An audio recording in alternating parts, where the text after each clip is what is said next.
everybody, welcome to another Friday night community one-shot. We're gonna play a brand new game that's never been played before, that I've been working on for the past month or so. So I'm super excited about it. It's heavily inspired by Subnautica, which is my all-time favorite video game. So I'm extremely thrilled to play a game that's in the same vein. Hey, thanks for that follow. Welcome to the guild. So, with this being a brand new game, essentially our first playthrough of it, probably have a lot of questions. We may have to figure some things out on the fly, but it's pretty cool. We're going to have a pretty casual game. Hopefully the characters don't die too fast, at all.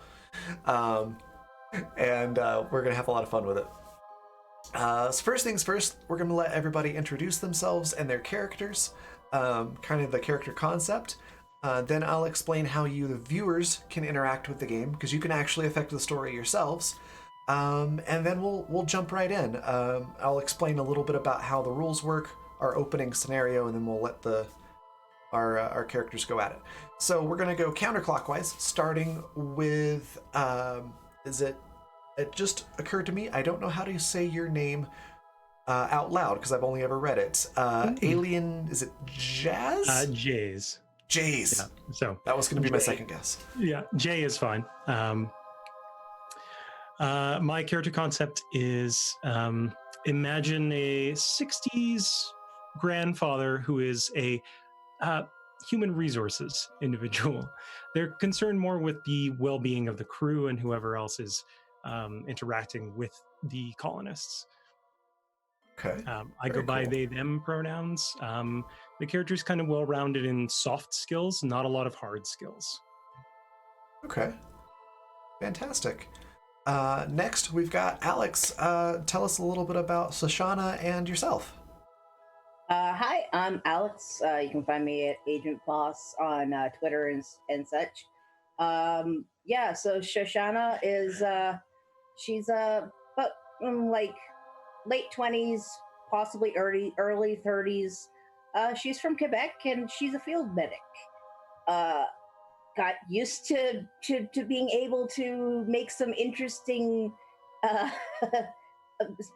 sudden medical kits out of a beer bottle and an old t-shirt, way it goes when the civil rights, when Quebec decided to completely disconnect itself from Canada, somewhere far in the future, hopefully. She's kind of anxious, not always the luckiest of people, not always the best at like keeping her sometimes she has to lean over and throw up while she's patching someone up, that sort of idea.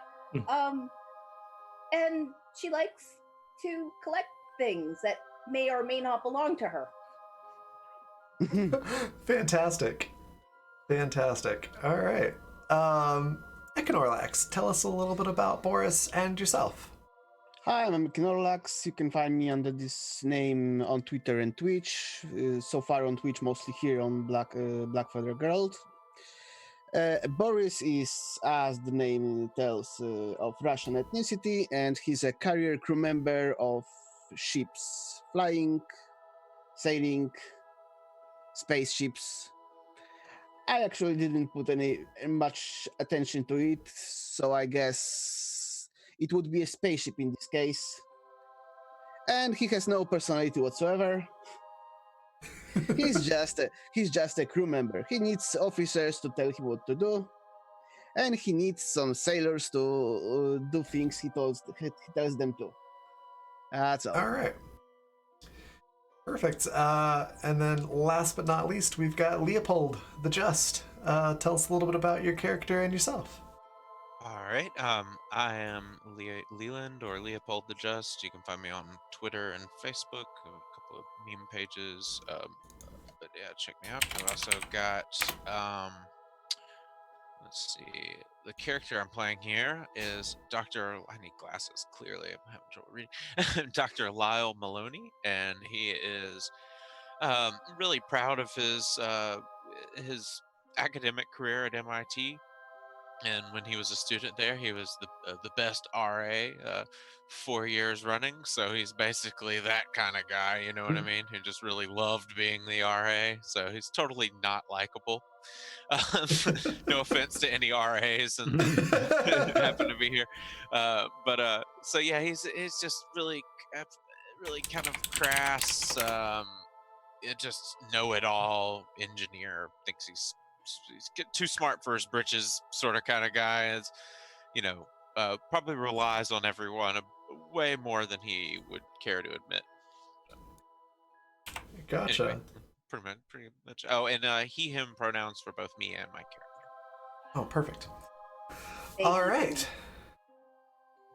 Very good. Good deal. And yeah, we do have that on the overlay. So if anyone is curious about the proper pronouns to use when addressing any of our cast, they're right there on the overlay, as well as our Twitter tags. So if you want to follow any of these wonderful people on Twitter, it's right below all of our faces for our tags or names.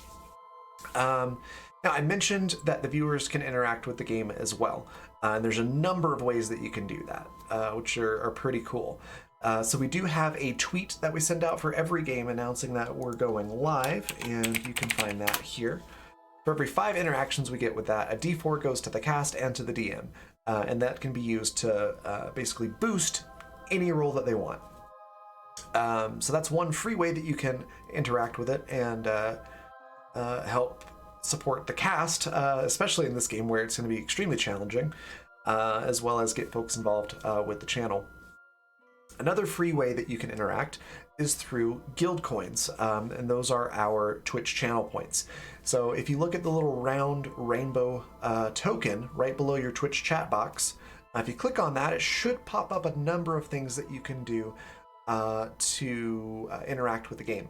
One of the most common ones that's used quite a bit because it's pretty funny is you can make a cast member rhyme for 5 minutes. So that's an option.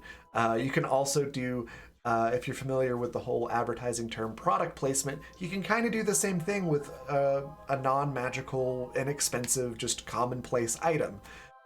We had a really fun one in a game once where Alex actually made a giant tuna appear in the room.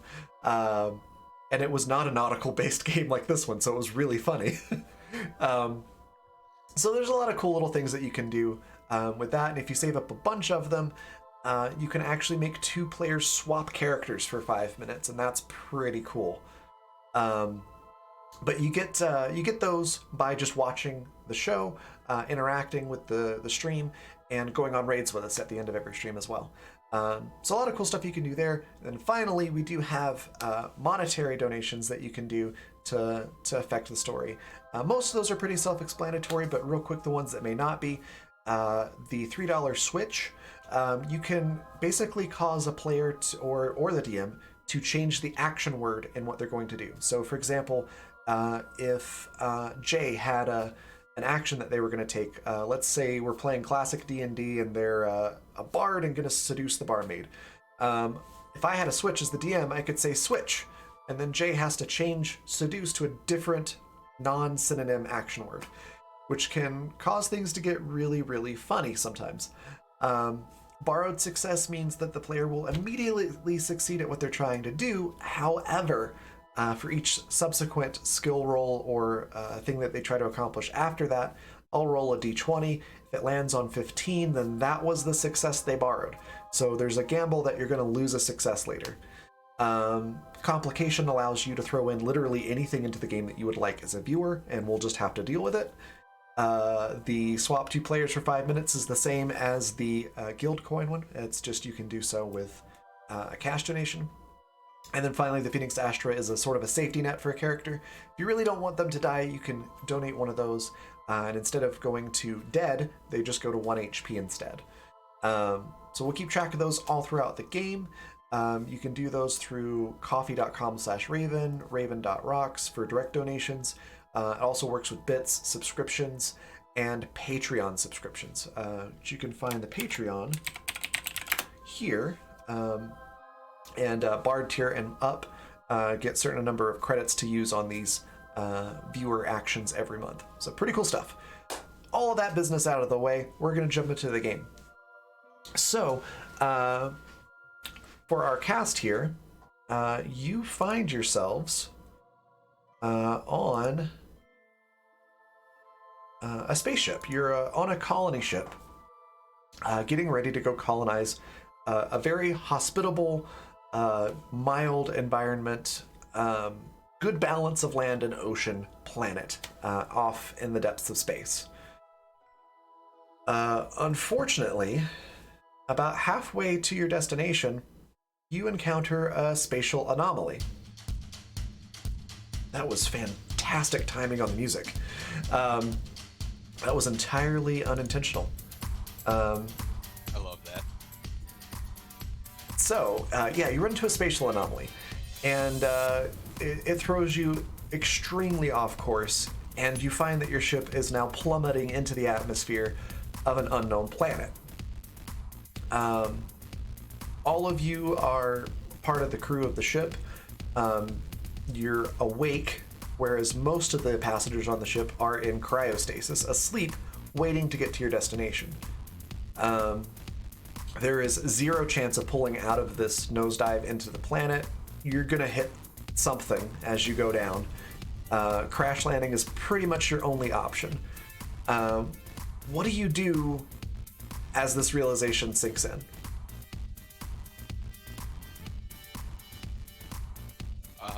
I am basically my character's doing running his diagnostic tools to just try and determine survivability of the crash. Okay. Where's Nothing, the nearest no. place to strap in so I don't die while we crash? Yeah.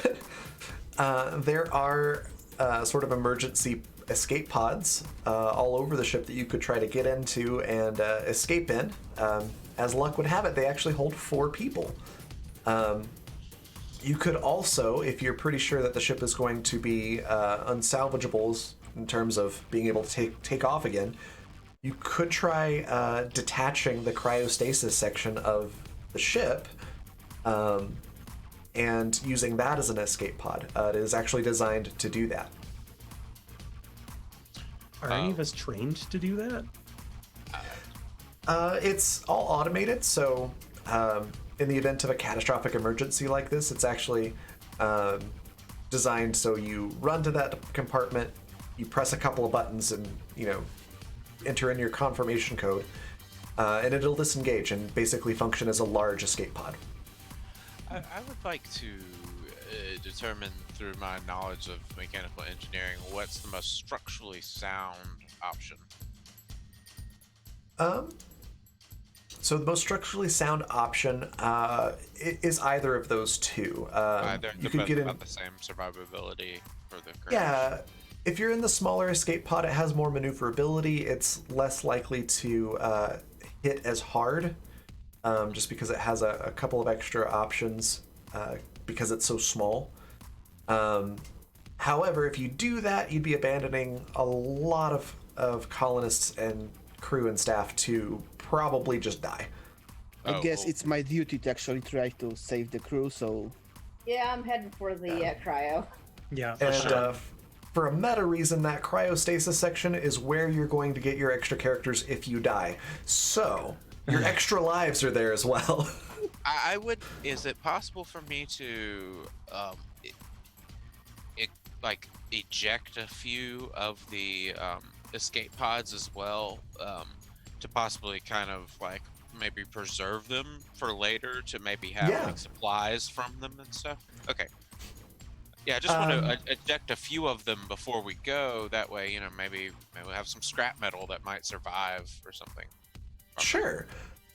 Give me a technical engineering roll for your character to see how well you're able to target those to land roughly where you're going to land.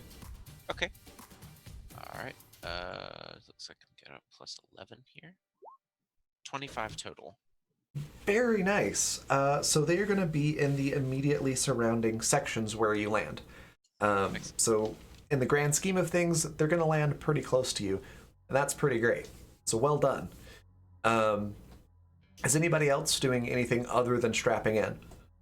I'm heading to the controls of the cryo section, Okay. being Um, the only crew member around, I guess. The rest is Perfect. passengers or crew member. Quick Uh, question: is the med yeah. bay between me and my way to the cryo station? Yeah, we'll say it's on the way. I am grabbing as many med kits as I possibly fucking can and just like hauling ass with them. Like just Okay. dump them on a tray and go. Roll sight real quick just to see how many you can see in your rush.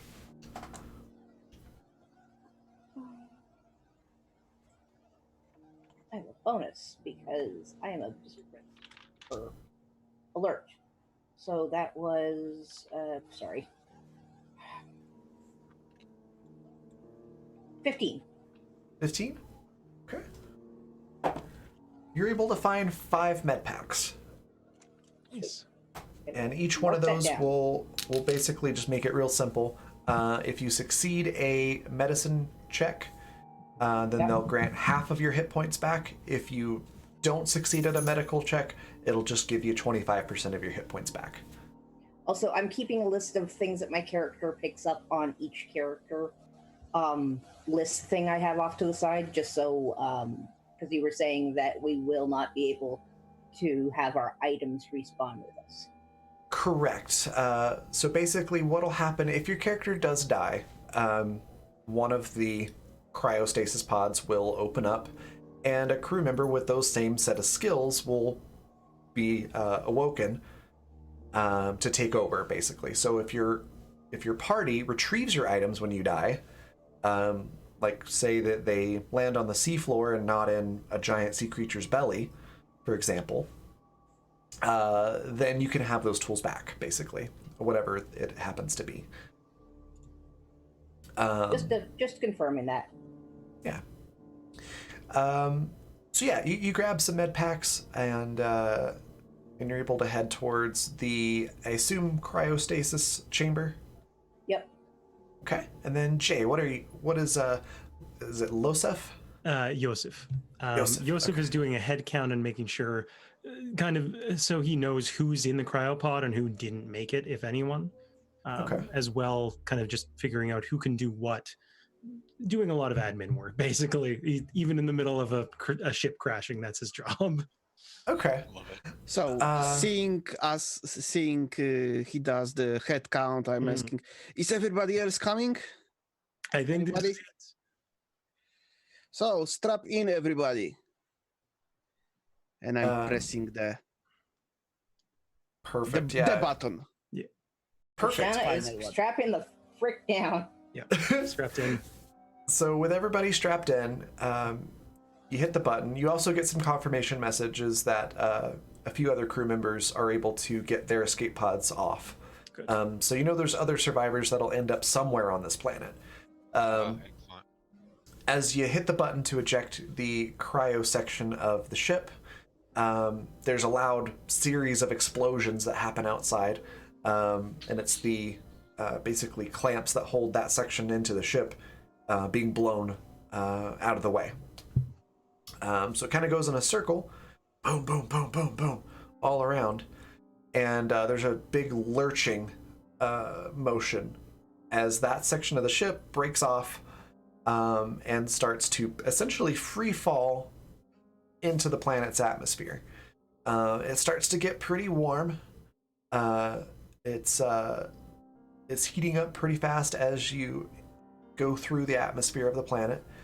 But eventually, thankfully, the section's automated systems kick in, and it determines that you are through the most friction-causing section of the atmosphere, and a parachute kicks in.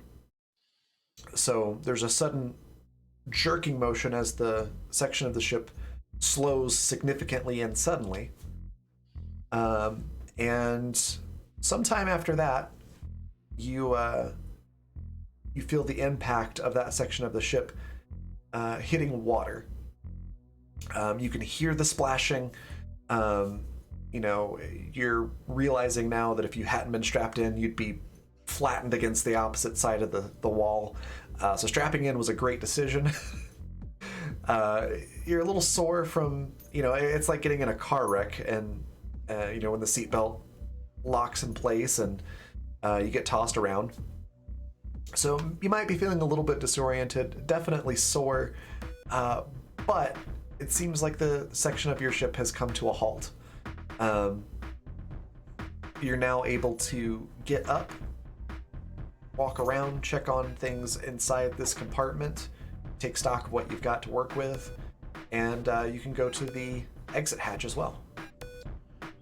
What? Was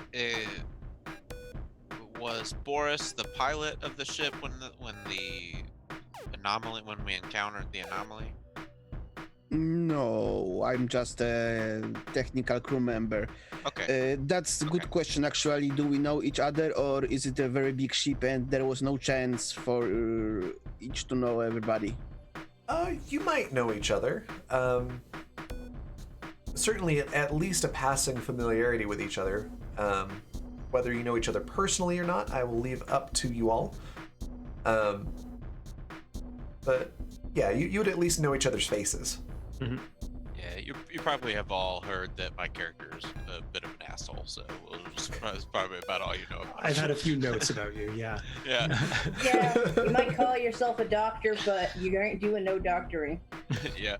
I'm immediately, as we're getting our stuffs ready, I'm immediately start just blaming whoever for this, as soon as I find out whoever drove us through that anomaly. Chuche-toi-même! Chuche-toi-même! Is anyone hurt? Is everyone okay? Doing all right. If Could be everybody better, was obviously. strapped in, we should just have bruises. Durak. No, bro. Yeah, I'm good. Everybody all right? My ribs feel like they're a little busted, but should probably just a bruise. Well, here, let me look. If you are thinking they are busted, you don't want to go out with the damaged lungs. Oh no, But you shut up. okay. I'm just gonna kind of sit up and just sort of breathe in and out deeply as you investigate. And All right, I'm gonna roll a medicine roll. Okay. 26. Whoosh. Not 20. Nice. You do such a good job of inspecting Dr. Lyle here that even without having to use a med pack, you're able to grant him 5 temporary hit points. ooh. Oh, I feel Yeah, you should feel better. you popped my back in a way it's never been popped before. You charged for that, or anyway? Yeah, sorry. It's not no time to mess around. Let's get our things ready. I'm gonna do a quick check of our inventory, both people and actual items in the cryo bay. Okay. I'm also doing a medical. Basically, what do we have for like making sure we don't die? And Gotcha. I'm asking doctor to actually, if he do you even know what planet is this? Hold on. Well, let me check. Are there any like navigational computers in this piece of ship we have left? As you look around, the only consoles that you see, there's basically like a sort of computer server with a console that maintains the cryostasis of all the colonists and crew. And that's pretty much it as far as computers go. The only other things that you can find as far as technological resources in the room is a fabricator, which has some options of different things that you can create. And there is one little locker that holds about 48 units worth of goods. And inside that are 4 sea rations. Basically, one of those will last a single person a day, so it'll grant you 12 food units, which is what you need each day.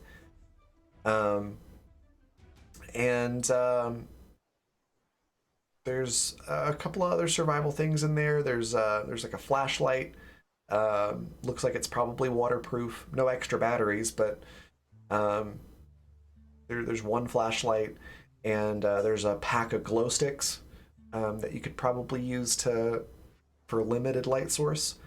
And there is about 8 bottles of water.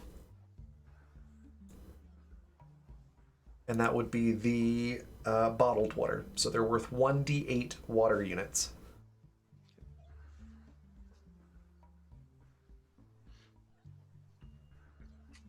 That's Okay, it. So it's a C ration each and 2 water bottles each. Uh, as far as dividing those up goes. Okay, yeah. I would like to try and access what computer is there, and see if I can find out anything about just where we're at. Okay. Uh, so are you looking at the cryostasis computer or the fabricator? The cryostasis computer, just to see Okay. if it has any access to like files that like navigational files that might have been in the system of the ship that might have just had some maybe whatever the last reading was before we hit the anomaly or after we exited the anomaly or whatever. Gotcha. Um, so as you access the computer, a little light comes on and a voice comes online. It's a artificial intelligence voice. Not startling, you're used to it. And it just goes, "Hello, Dr. Lyle. How can I help you?" Yeah, can you tell us where we're at, or where you You think are we're at? currently in the cryostasis section of the ship. Can you tell us where that is? Where the cryostasis section is, possibly? The cryostasis section of the ship is normally located towards the aft of the vessel. However, it has been disengaged and is currently what's the word I'm looking for? Self-contained. Duracka machina. I okay. That isn't how you ask a computer where the fuck you are. Okay, yeah, I've gathered that. While Why we're don't you do doing it then? this, Why don't you do it? I'm just is there a back away. hatch? Is there a door or like a roof hatch or anything like that? There is. So basically, if you're facing towards all the cryostasis chambers, it's just like one massive room of tons of these little pods. And then directly behind you would be the exit hatch, which is Okay. airtight. And then to the left of you would be the fabricator and the little storage container. And to the right of you is probably just empty space where you could set up sleeping bags or something if you wanted to. Is the terminal voice activated? It is. Okay. Terminal, what's the reading on air quality outside the cryo facility? Hello, Yosef. Current scanners are limited, reading oxygen-rich atmosphere, nitrogen, carbon dioxide, and minute traces of other gases. So predictable. We can't live here forever, so this is the easiest way to find out where we are. And I will, I'll pop the hatch. Wait. Can I please talk to computer first? Let's see. Hello, lovely computer. Hello, Dr. Shoshana. What is the last known star map location of the ship? Last known location was halfway between Earth and the new colony. Is there any star map location for where the anomaly has sent us? There is not. Information unavailable. There, answered questions. We have no fucking idea where we are. Yeah. You know how to talk to robots. We get it. All right. I didn't know what you said. I just asked the location that we actually are, not... Computers are literal. They're literal. We just crashed into a planet. I'm sorry that I wasn't thinking specifically how I needed to talk to it. It's My And you're the apologies. one who likes to call himself doctor. Doctors? Yes. Doctors, I'm not if a I may. doctor. Computer, any of this trace gas is toxic? Scanning. Unknown. Oh, shit. Yo, twoja mać. I'm gonna start making As a sure. reminder, ahead. the Tom Doe Corporation has a strict no swearing policy. $5 has been deducted from your pay. Oh, do we have toilet paper? I There owe is them no money. toilet paper currently in this section of the ship. There's Yeah, water outside. As a reminder, Tom Doe Corporation has a Shut strict it, no tolerance computer. policy on swearing. This has been deducted from It's your what a pay. ma'am. I look over to them and I'm like, I'm actually working off quite a bit of debt because of this thing, so it means business. It can only charge me when it understands me. All right, hold on. Let me look over this fabricator, make sure it's in business. If it is, then maybe we can get some things up and running and try and I don't know, send for help. I don't know what the hell we're gonna do. Okay, let's take a gander at the whatever outside. Sounds like water. Let's check it out. So while they're messing with the fabricator, I'll open up the hatch. Okay. So as you open up the hatch, you can see that fortunately, this section of the ship has landed on a sandbar. So the sort of pod that you're in, this large section of the ship, is not submerged. However, as you look out, it's water for as far as you can see. So you're definitely in the middle of an ocean. You can also see the rest of your ship as it's making sort of another orbit around. And you see that it's burning and it's about to crash into the planet. You notice that there are sections of the ship that are sort of being ripped off as it just disintegrates as it goes through the atmosphere. And they land in various spots way off in the distance. And you can see just before it goes past the horizon, a giant chunk of the ship just crash into the water with a big splash, way off, just barely out of distance or out of viewing distance.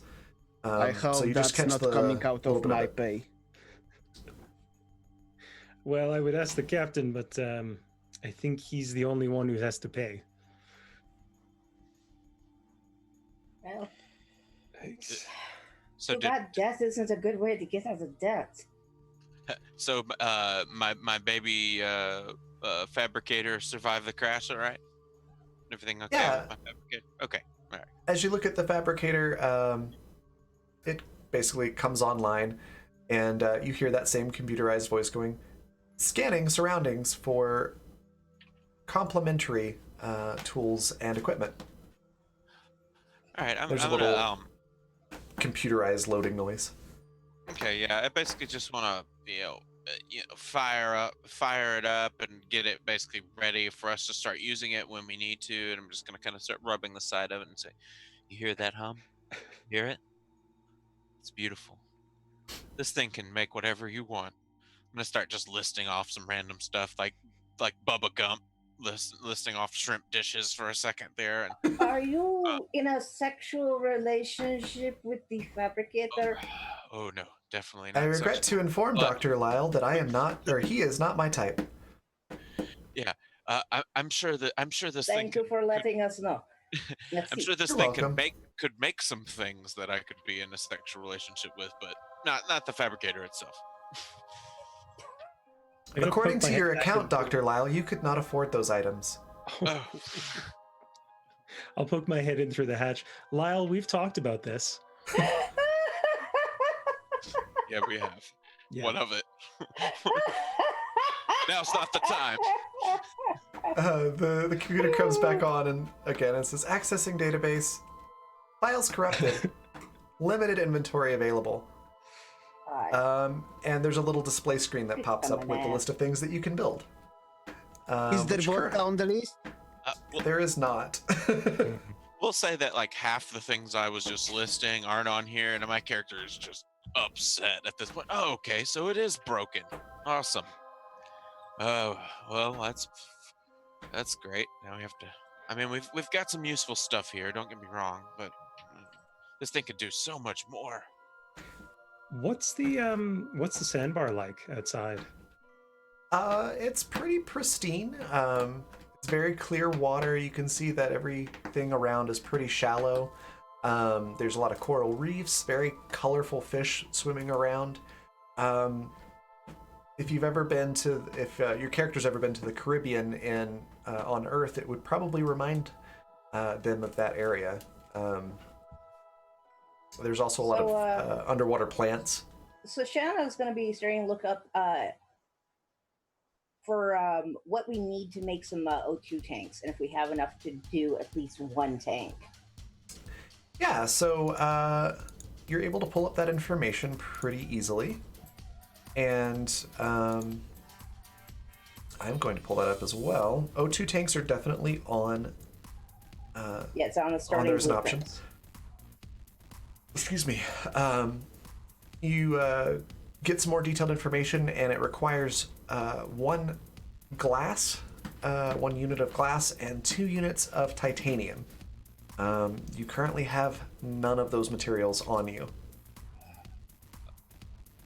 I also would like to possibly locate where the other, the couple of extra escape pods that I launched to this location. Like, is it possible to locate them through the computer? Or am I gonna have to like get a visual of them myself? You're pretty much going to have to get a visual of them. The Okay. only thing that the cryo units can scan is your immediate surroundings. Okay, air quality and stuff, like what it's on and stuff. Okay, I got you. Yeah. Also, as a quick note, because I know you're all able to see this on Roll20, so the this thing right here is the pod. So that's where you are on the planet map, and then this is all of you. This little diver person right here. Okay. Perfect. So each section is potentially another biome. So you're currently in a shallow reef type biome. But I imagine the computer could probably tell you at least that much, that once you get past the immediate surroundings, the environment changes somewhat. Okay, would it be okay for me to label the biomes with the text, or Yeah. Okay, so just that entire chunk, like almost looks like a state. That one is a shallow reef. Yeah, you can actually do that right here on the thing as well. Oh, you got it. Yeah. Perfect.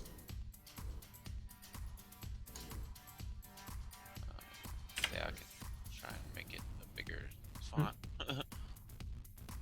And Ooh, that's way as you're kind of assessing that, you do feel something buzz on your wrist, and you can see that you're all of you have these like corporate issued sort of they're like wetsuits, but they're designed for like all atmospheres. And you have a little like tablet computer built into the suit on your wrist, and so you can look down and you can see that the map has been brought up and displayed. Do we have any optical equipment, like binoculars or anything of sort? You do not. You have pretty much just what you found in that Okay. locker. Okay. one flashlight between the 4 of us. So Yep. no land visible to the naked eye, No, right? Around. that is correct. So, who likes swimming? Well, I've been swimming for about 20 years, so I'm comfortable. Oh. Not comfortable. I don't know what's in the waters. There's Oh, fish, but Computer, what kind of water is this? Currently Uh, scanning. What kind? Scans I mean, indicate that this is H2O combined with crap. Whatever the periodic abbreviation for sodium chloride is? NaCl. NaCl, yeah. That's it. Salt water. And So it's no an ocean. fire.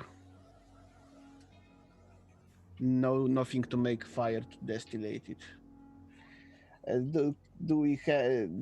Can your machine doctor produce some desalinator? Yes. 1 second. that machine. I need to can find out make what a you lot of need for that. things. What was it that you asked for? Sorry. Desalinating the water. Desalinate. Okay, yeah.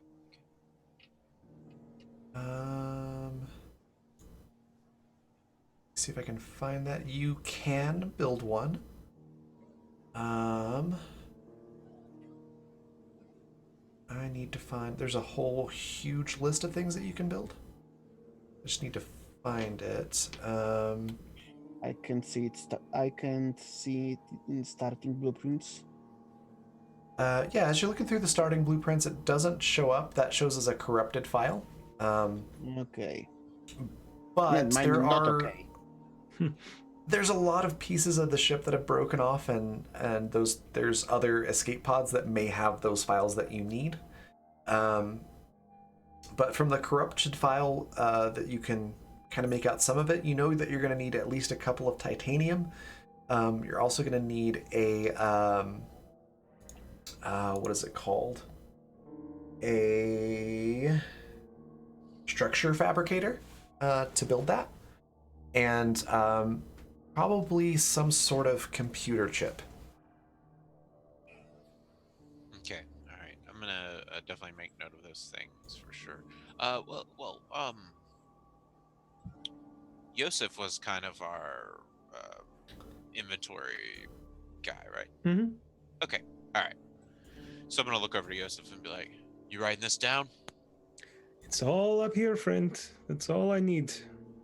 All right. Okay, so tell me what we need to. Tell me what do we need to find, and I'll go for a little. I search. need personally, we need titanium and glass so we can make some O2 tanks so we can prevent Yes. as much breathing. Oxygen, water, food, shelter. Well, Yeah. we have So, shelter. well, let's stick together for sure. I mean, let's go ahead and try and get some of these essentials for these O2 tanks so we can do a little bit more deep diving because we need to make a visual of where those escape pods that I targeted. They should be nearby. I mean, they can't be too far. Well, nearby is relative when up in the air, right? Yeah, yeah. I mean, yeah, whatever. Of course it is. Come on, it's not the time for that. All right. Jeez. Since you Nearby are is getting relative when you do not have a boat. Since you're getting ready to go in the water, it's probably good to note that your sort of bodysuits do have sort of a hood that can come up over your head with a shield that comes down. Sort of gives you a bit of a heads-up display, and it keeps anything outside from coming in. So you could activate that to keep water out, though, I mean, you only have the oxygen that's in this basically skin-tight suit, so it doesn't really give you any extra air, which is why you need the air tank. But you can keep, water out of your mouth and eyes and that sort of thing. And it does have sort of like, they're like onesies, basically. So your feet are covered, but you don't have flippers per se. You'd need to craft some of those. But you are relatively protected from the elements in your suit. That's good to know. So as far as crafting supplies go, we basically have nothing. We just need to start kind of venturing forth to go and find stuff. Is pretty much kind of Yes. okay. All right. So let's do it. Hex crawl mode. Where do y'all want to go? Well, Lead the way. we should try with the shallows first. probably safer. Computer, can you point out the titanium to us? Which direction? The computer's not going to be able to tell you anything. They only know they Ah. only know the immediate area, about a little bit about the air. We're going to need to get more. We're going to need to get a full computer system up and running with possibly even some satellites and all sorts of stuff. Or not satellites, but just other consoles and stuff activated. So you need computer to build better computer. I get it. Yeah, we need more The- computers. Yeah. The computer Yeah. comes on at that point and goes, "Hello, Boris. Dr. Lyle's indications that I am inadequate aside, unfortunately, he is correct. I cannot find titanium from here."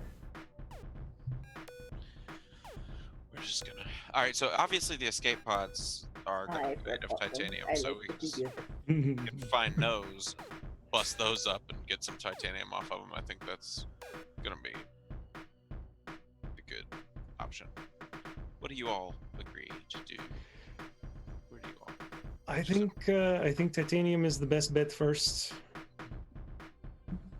As long as we can find silica and something to heat it with, probably using the fabricator, we should be able to get glass fairly easily. Computer, what do we need to make glass again? Sand fire. Boris is partially correct.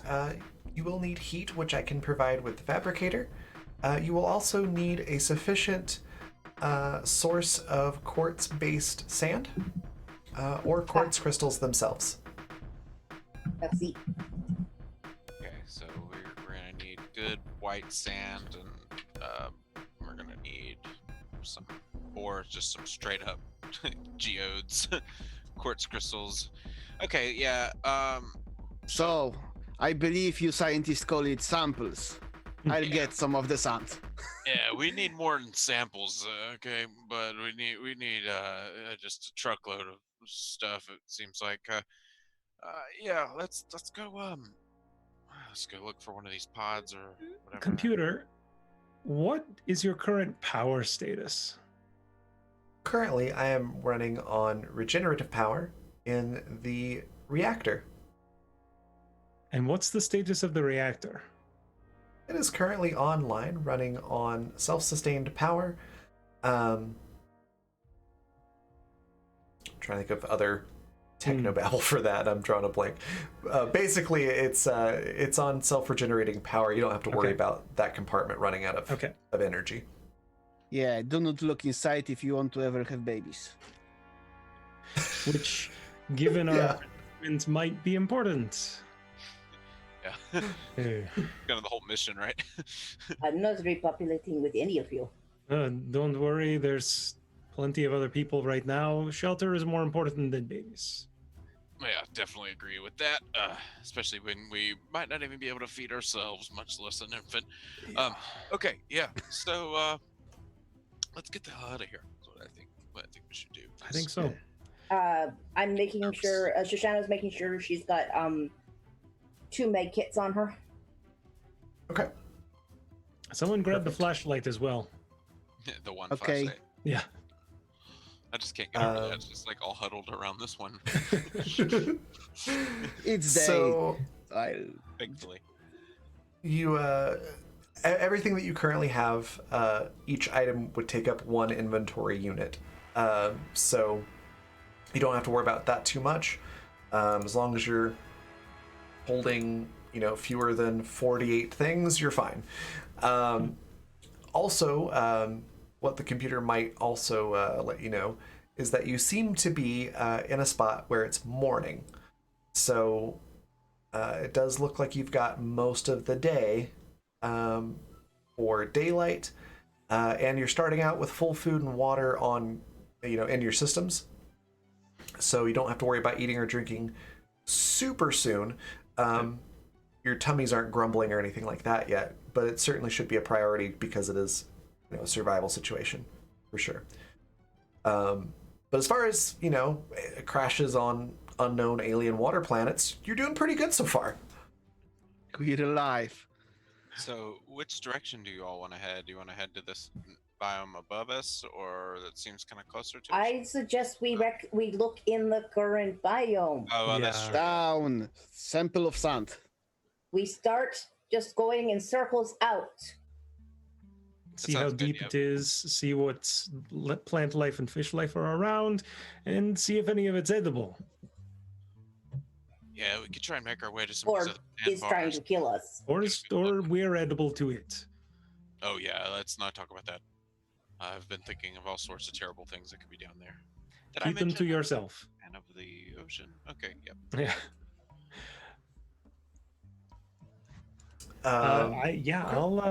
I'll start wading into the shallows. Yep. Perfect. So as you move into the water, of course, there's the sort of sloshy splashing noise of walking through water. And it's not long before the sandbar just sort of drops off. And it's roughly 10 meters deep right here. So relatively shallow. You can easily sort of dive down, look around, and come back up without having to worry too much about your air supply. Good. As you do so, a bunch of those brightly colored fish scatter. They seem to be afraid of you, but they don't swim off too far. You can still see where they are. Are you going under the water yet, or still just sort of waiting? Yeah, as soon as I'm in up to my waist, I'll take a dive. Okay, fantastic. So with you diving, you currently have 4 actions before you run out of air. Movement, skill rolls, all of those things count as 1 action. Okay. So with your being underwater, what do you want to do first? Do you want to swim down, look around first? I think I'll look around first and probably make a naturalist roll to identify kind of the different plant species and other fauna flora. Sure, go ahead and roll naturalist. It's I been a would while. like to keep my head underneath the surface to observe, to kind of watch Yosef's back during So this. that's naturalist is plus mental and the naturalist skills. I'm right? gonna be searching in the shallow sandbars and see what I can find, because we might be able to find. It might be the quartz sand that we need. Could be. Yeah, that was what I wanted to do. Quick. Provide some samples to the fabricator.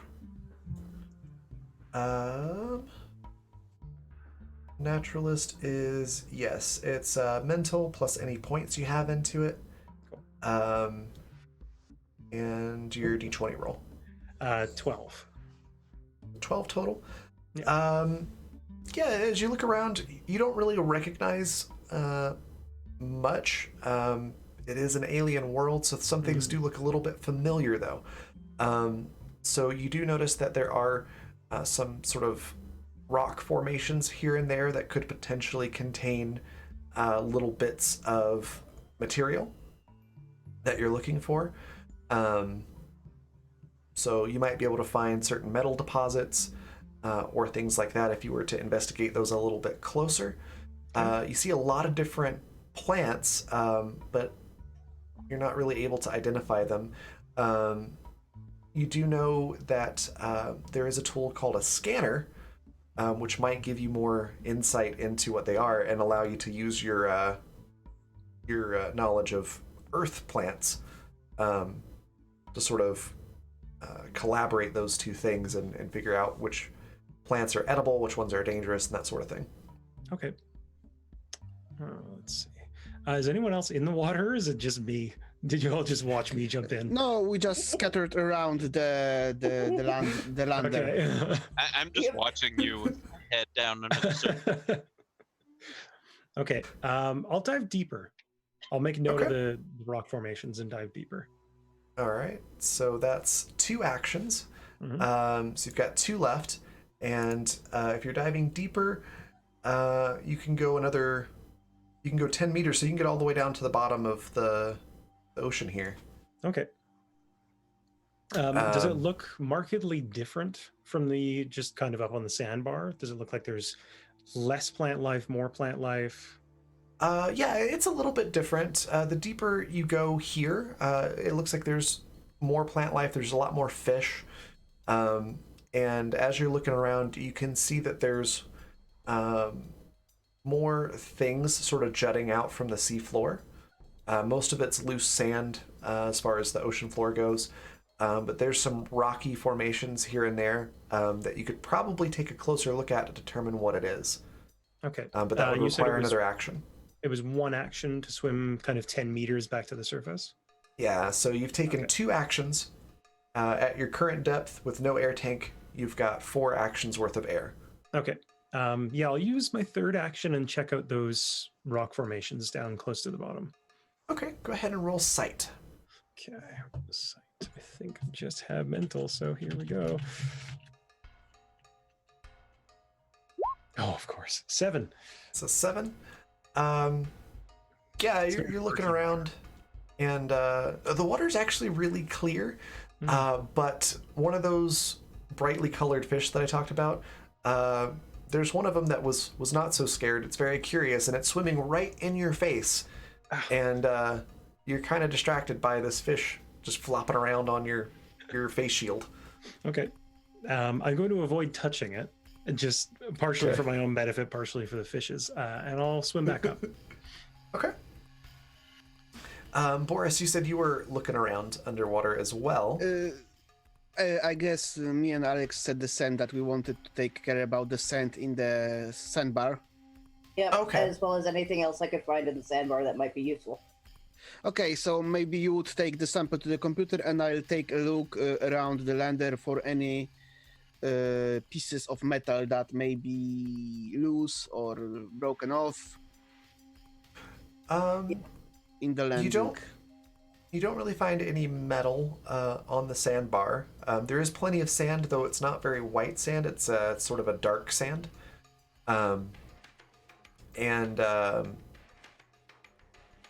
For Shoshana, the only thing on the sandbar that you find that's useful is you do find a handful of fish that have been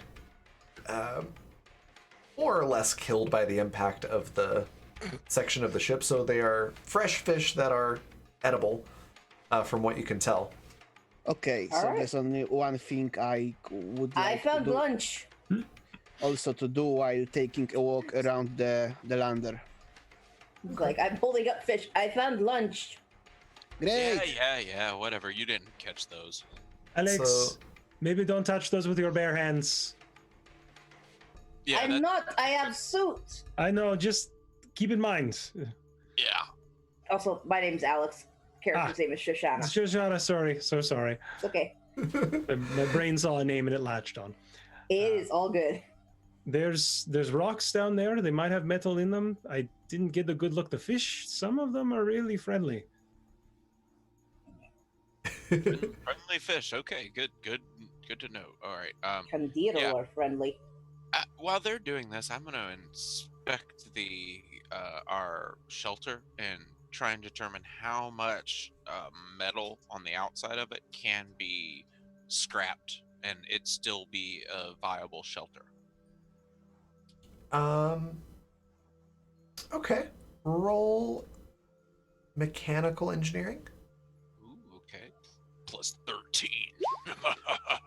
Nice. So 22. So yeah, you are able to make some calculations here. So it's a bit of a catch-22. If you scrap any of the metal on the outside of this thing, it will no longer be space worthy. Basically, at any point, any part that you pull off that's left is going to make it not airtight. We need all these parts. Yeah. Yeah, so it would still be a decent shelter from the elements, but if, say, there were like, and I'm not saying that any of these things are actually going to happen, but just as examples, if there was an earthquake and it shifted and fell into the water, or if you had to take it into space for some reason, or there was a hurricane, something like that, Gotcha. you would probably have water coming into your shelter. We'd be waking up with a bath. Last Yeah. resort. Got it. GM speak for search somewhere else. And Yeah. my plan is to just turn it into a boat, so I hope you all are okay with it. So there's one thing I'm sure we can scavenge though. It's the parachutes. They would make useful saves, I guess. True. Oh, that's Uh, very smart. Yeah. Yeah. They are still attached to the. I'm just going to call it the ship, for lack of an easier term at the moment. Yeah. So this compartment of the ship, they're attached. They are a little ways away from you, sort of trailing behind it. They're in the water, and a lot of the lines are a little bit tangled up, just from them falling, and then drifting around in the water a bit. But they're certainly salvageable, and you could get a lot of fabric with that. Boris and I could spend some time basically taking apart the fabric and the and coiling the Rolling cables it. for later use. Yeah. Yeah, that'd be perfect. And you could probably fabricate additional med packs with that, or different types of suits, if you find blueprints for them, and different upgrades for your suits. Anything that would require a fabric or any kind of mesh type material. You could probably use these leftover parachutes to help you put that together. Really stylish pants, Yeah, I mean, you could do the ancient 1980s dances with those pants. Stop. It's hammer time. I was thinking the same thing. So glad I was on the same Same. page. And then, I'm sorry. Real quick for Boris, do you take that sand over to the fabricator? I guess maybe it will be of some use. Okay. Worth checking always. So, as you sort of put it in front of the fabricator, the computer does come back online, and it says, unfortunately, the amount of quartz molecules in the sand is insufficient to construct glass, the type of glass that we need for your oxygen tanks. Or is it like volcanic sand or something? Kinda, yeah. Oh, sand. Okay, got it. Cool. What color of sand was there at the bottom of the shoal that I was down at? Pretty much the same color. About the It's same, a little okay. bit lighter, but collectively you can tell significant that the sand in this area is not going to do what you need it to for Gotcha. glass. I'm convinced the immediate area around our ship is not valuable, so I'm just gonna suggest to the rest of us, like, there's not much around here but food. Let's keep pushing on. We're gonna need this titanium. We're gonna need it quick. If you want to come swimming with me, then by all means. But two or more. I will. I'll come this time. I Sorry, come with you, still yes. I'm still shaking up from the crash. Sorry. That's a Yeah, fight. you can Just- count on me doing the physical work. Just tell me what to do. Oh, there's one important thing they told me at Space Navy School. Everybody forget that, I think. Who Space touched the Force. water first? I believe that was me. You name the planet. I'll think on it. That's important.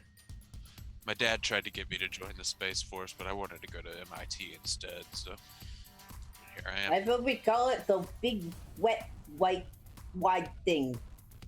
In honor of the Muppets. Actually, Let's what was the see. name of our ship? Before it unceremoniously exploded. Well, I know it's owned by the Temdo Corporation, but I actually Right. didn't give it a name. What would you Okay. like the ship to be called? The Florence. Florence. That's I like Florence. that. The Okay. ass blaster. Ass Blaster 5000. Oh Oh my gosh. The inevitable. Oh, that's a good name, though. The Inevitable. Yeah. That's actually. I feel like somebody shouldn't name anything that. Oh, I know, right? It's just destined for failure. Yeah, I will think on that. Titanic 3000. It's like 3,000 times less likely to crash than the regular Titanic. Oh shit. We crashed. Oh. Let's see. What are we? Is it west, kind of northwest? Sorry, not northwest. Is up north on this map? Yes. Up is north. For ease of use, we're gonna stick with that. And just as a heads up, this is more probably out of character knowledge, but to go from where you are now to the next biome up would take about probably a third to half a day to swim there without fins. How about we check out these rocky outcroppings that are a little bit deeper in the area we already are in? I do like it. I do like the idea with checking the reef or that we're in first before moving to another biome. So how long do you think a survey of the entire section we're in would take? Oh. Kind of 10 meters deep in a small pattern around the sandbar. I'm thinking. Let's, for example, make 2 teams, so not totally splitting, but widen the search parameters. It's not D&D. We can split the party where we are. Yeah, we can. It's totally safe. Everything will be fine. Yeah, that's fine. Don't eat anything, and if you get cut or whatnot, come see me immediately. Yeah, I can bandage people up too. I don't like to do it. Not a fan. You're not that kind of doctor. I'm not. You're the stupid kind of doctor. I took some classes before coming onto the ship. Whatever. If we are infighting on the first day, there are problems on land we need to deal with. Yeah. What land? We are the only ones here. We have to stick together. Oui. Yeah. I am being good. I am behaving. We're fine. We will talk later. Yeah, we're fine. Not fucked yet. Yeah. Tondo Corporation would like to remind you that swearing is prohibited by policy. Your paycheck has been auto-deducted. I feel like that's Raven's way of being like, oh yeah. Take that back. It was not swearing. It's a survival strategy. Pretty valid. I have no files related to that. We are saving the company money on anti-anxiety medications by swearing. Exactly. Oh, I thought repopulation. If you have an issue with the swearing policy of the Tondo Corporation, I recommend you take it up with HR. Yeah, because we can HR, please stop telling the computer to stop charging us. Computer, could you scan as much as possible without listening to us for the next 5 to 10 minutes? I'm sorry, I am not authorized to turn off listening devices on any Tondo Corporation property. It's a computer. It can do it all at once. It doesn't. Anyway, out of character, I don't care that you're swearing. I just think it's really funny that the computer cares. Of course, it makes me think of Demolition Man. I love that movie. Yeah, of course. That's why I asked about toilet paper. Yeah, exactly. Oh yeah, we have plenty of seashells. Ow. So I'll jump back in. He doesn't know how to use the seashells. That's the I'll jump back funniest in line. where we were before, and I'll check out the deep outcroppings first. Okay. Yeah. So go ahead and do another sight roll. Okay. Let's see if that fish has left me alone. Could I roll a sight roll as well since we're together? Absolutely. Okay. Yeah. So are we going with 2 teams or 1 team, finally? That's One a team 5. or 2? I guess 2. We'll go on the other side for us. Teams of 2. Yeah, Okay, so just checking out this whole section, basically. Is that cool with you? Yeah. I'll go with Dr. Shoshana, so you 2 are split, not in 1 team anymore. Yeah, exactly. Keep them separated.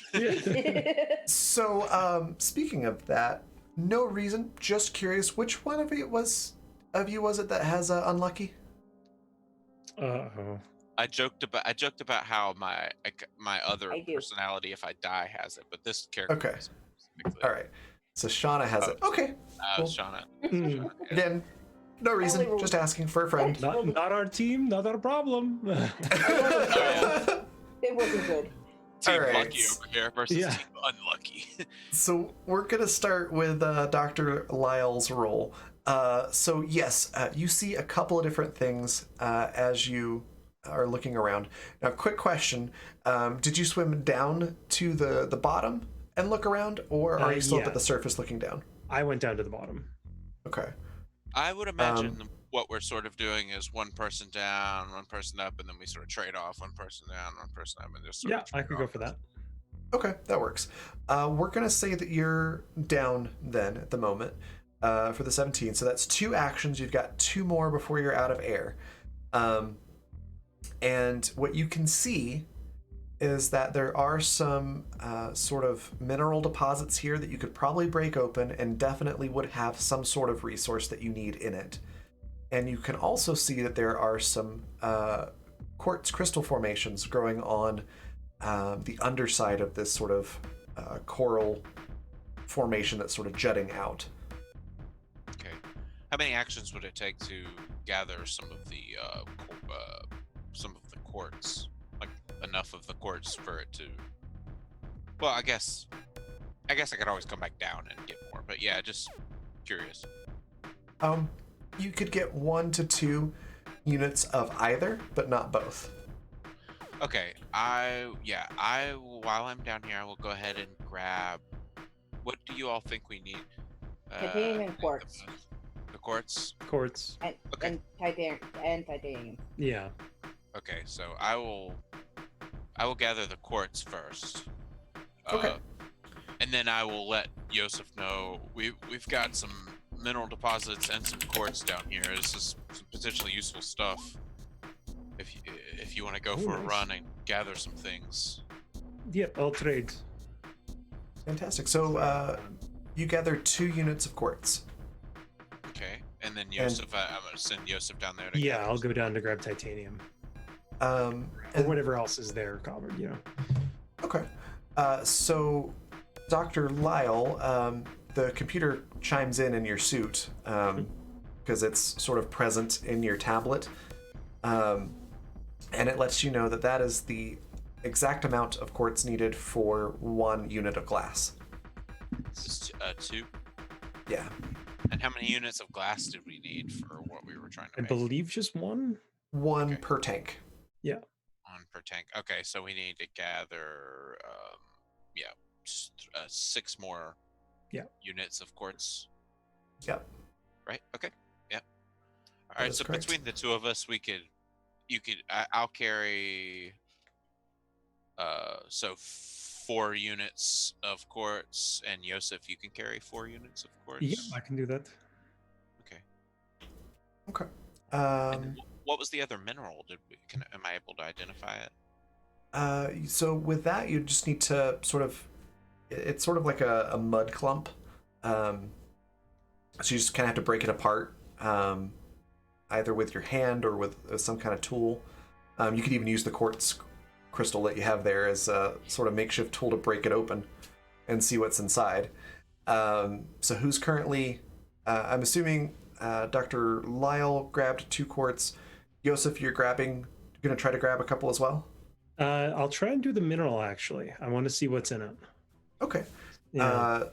So you dive down. You don't have to keep looking around because you know where it's at. So you still got 3 actions left. Breaking it open would be 1 action. Okay. And let's find out what it is. So resources. I've got a whole big table for this. Oh, good. Cool. Where is the... You found carbon.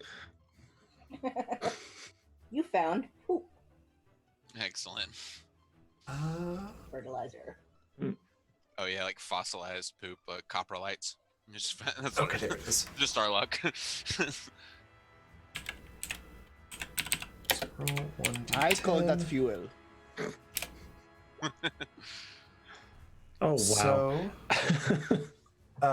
that's actually okay. Is it? kind of. Okay.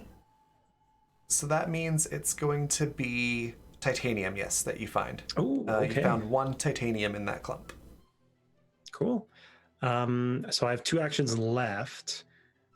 There are other little clumps around you. Yeah, I'll try another clump and then I'll swim back up. Okay. And that is going to get you a Titanium. Oh wow. So you got 2. So between the 2 of you, you have enough materials to build 1 air tank. Right on. All right. Well, I suppose we could just put ourselves on autopilot and keep trying to gather up enough for air tanks for everyone while I think so. Yeah. Yeah. Swap to the other party. See what they're doing.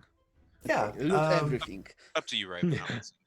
Yeah, I think that's fine. At this point, you're familiar enough with your surroundings that you don't really need to keep making rolls for things. Okay. So it'll probably take you, with going up and down, back and forth, say it'll take you about an hour to finish that task. Okay. Yeah, let's hop over to Shoshana and Boris. So I'm going to assume Yosef and Dr. Lyle went to like the north side of the sandbar and you're on the south side, or is there a different direction that you would rather be? No, It doesn't really matter first, too 'cause much. That way we can basically just rotate around Yes, and exactly. get all areas covered real easy. Okay. We're going to do this then. I have one here and one here. We're going to make this one green. We'll make this one red. Red shirts. I knew it. Oh no. We're doomed. That may have had something to do with why I picked green. One is for go, one is for stop. Yeah. All right. So Shauna and Boris, the surroundings look much the same on the south side. However, on the edge of your vision, so just before it gets sort of too, blurry because it's water, to be able to see, you notice that it looks like there's some sort of kelp growing off in the distance. To the south. To the south, yeah. And it's, and when I say kelp, it's like giant kelp plants, not yeah, like. Shoshana is going to add to the map, to the area below us, kelp ? Okay. So it's the same square we are on, or the next? The one Sort of the below us. next. So Okay, this I will write biome it up. here, which I'll pop up on the screen so everybody else can see as well. So it's this biome here. Looks like it's probably got some kelp, at least in part of it. And I'm gonna go ahead and drag it up here to where you're actually seeing it. I'll be right back. No problem. It's actually right, not there. Oh, it's by square, isn't it? Dang it. We'll say there then. But it's actually like this little corner right here. Okay.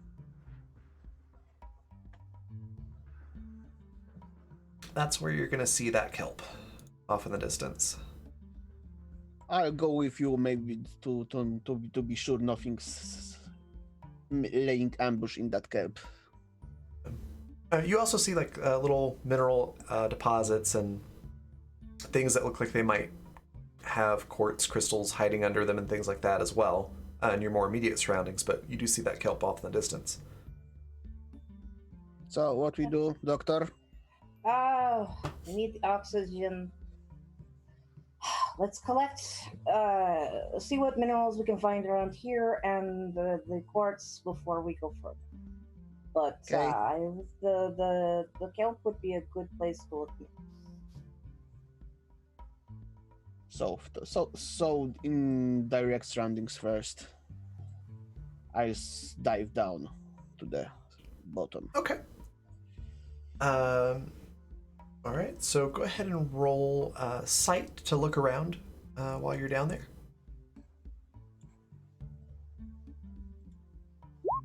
12. 12. So you can see the coral sort of off in the a little bit a ways from you, but there's a school of fish that swim all around it as you're trying to look, so you can't really get a good look at what's under there. But you do manage to see a couple of those mineral deposit sort of mud clump looking things right below you. They're within reach. So I take a swing at first to check what's inside. Okay. And as it breaks open, you find basically a little ball of copper ore. Metal, you mean? Yep. Okay. There is. Do I need to resurface or can I stick to the bottom a little longer? Currently, you have used 3 actions. You're in less than 100 meters of water with no air tank, so you've got 1 action left, and it'll take you about an action to get to the surface. So up. Up, yeah. I mean, unless you want to suffocate. No. Let's leave that option for later. So I inform Doctor that I found some copper. It seems like copper.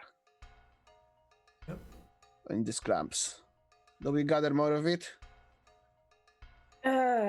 We need for that computer chip for the scanning device. Okay. Thank you, Michael Wayne, for upgrading the D4 for the cast to a D6. Michael. Hi. Okay, so Shoshana, what are you doing?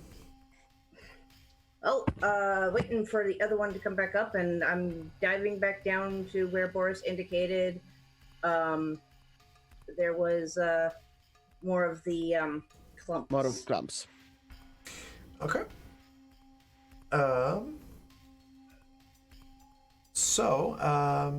In that case, you can pretty much already see what's around as far as the little clumps go. But if you want to look for quartz, you can roll sight for that. Yeah, I'm gonna do that. Okay. 22. So the school of fish seems to have lost interest in that section of coral, and you can see that there's actually it looks like there's something sort of purple glowing under that section of reef. It looks like there might even be a little tiny underwater cave over there. I'm gonna swim down enough to try and see what the purple thing is. Okay. Of course you are. Go for the purple, bright colored thing, right? It's like so easy to Shiny. Exactly. So that's 3 actions so far to get over to that spot. Do you look? No, I have to go back up to the surface. Okay, so you swim back up to the surface. And then I go straight back down, but it should only take me 1 turn this time. Yep. Go ahead and roll sight. Now I'm looking. You're talking to somebody who actually did scuba diving. I'm not gonna.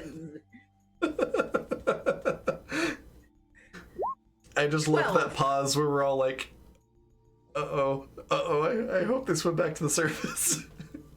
12. It's a little difficult to see. The purple glow seems to be coming from deeper in this little underwater cave. It's like a little tunnel that sort of goes down underneath this big piece of coral reef.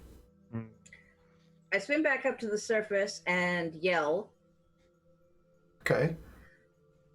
"Hey, who has the flashlight?" Hang on. Like coming up with 2 bundles of just rocks in my hands. I wait. I don't have it. I think Lyle has it. Yeah, I've got it. Whatever. I need the flashlight. There is a purple thing. We need to make another flashlight ASAP. Okay. Yeah. Yeah. Sure. I'm just gonna. Throw it over here. I'm just gonna like. Chuck it over the ship. Please don't throw the equipment. Oops.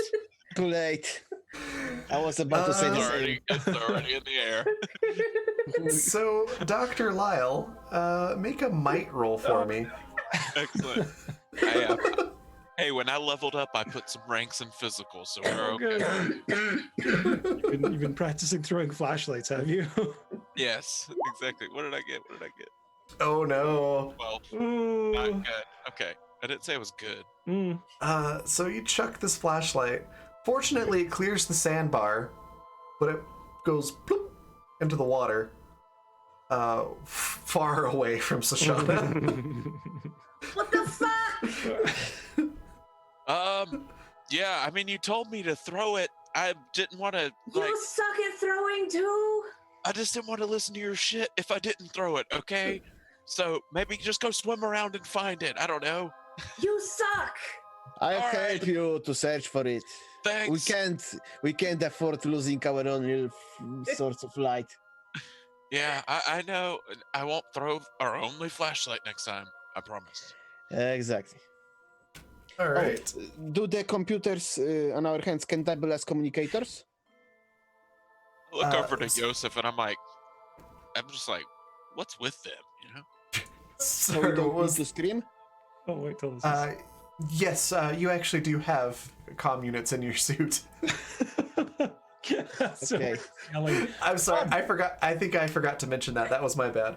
No, that's Yeah, fair. I'm sorry. think- I didn't know. I didn't know if we had them or not. I think we would have forgotten in the fracas. Exactly. Yeah, We got to an possible. alien planet. I remember the computer was speaking to us through the table thingy, so I guess even if not direct, we could communicate through computer, but I guess communicator units are even better. I mean, honestly, let's be honest. We've probably just trained with this thing and never actually used it in the field until Probably. now. We probably never crashed a spaceship before, yeah. We passed the test needed to get on this voyage, but Yeah. that's about as far as well, cool. Yeah. You gonna find the So- flashlight? What? Do we need to Fine. know something? Diving back down and try and find the flashlight. As I said, Alright. I'm assisting. Hopefully it's Okay. on. Okay. Yeah, 23. Yeah, was it Beautiful. on before you threw it? Yeah, we'll say. What I rolled is your 23. assist there for sight? Roll some what? Sight. For sight. Sight. Okay. Okay. Between the two of you, you locate it. And Does it work? Oh, good question. let me see if something else happens first. Oh no. Yes, found it in the something mouth of else definitely happens. Oh fuck. So I already rolled on a random thing happens or doesn't happen chart. So I just want to see how bad it would be. So you spot the flashlight. That's the good news. You know exactly where it's at. It's halfway between you and the sandbar. This flashlight happens to have like a strap on it, so like you can sling it over your shoulder kind of a thing without having to worry about it. And you notice that attached to that strap currently is a creature.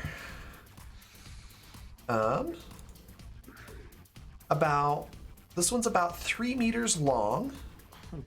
And it has like it's close enough that you can see the front part of it has this sort of long, skinny looking mouth that's about half a meter long. And it's sort of thin overall. It's not How many very teeth? wide or tall many compared to teeth? its. Any more than Its mouth David is- Dangerous. Its Yeah, mouth that's a isn't. good rule of thumb.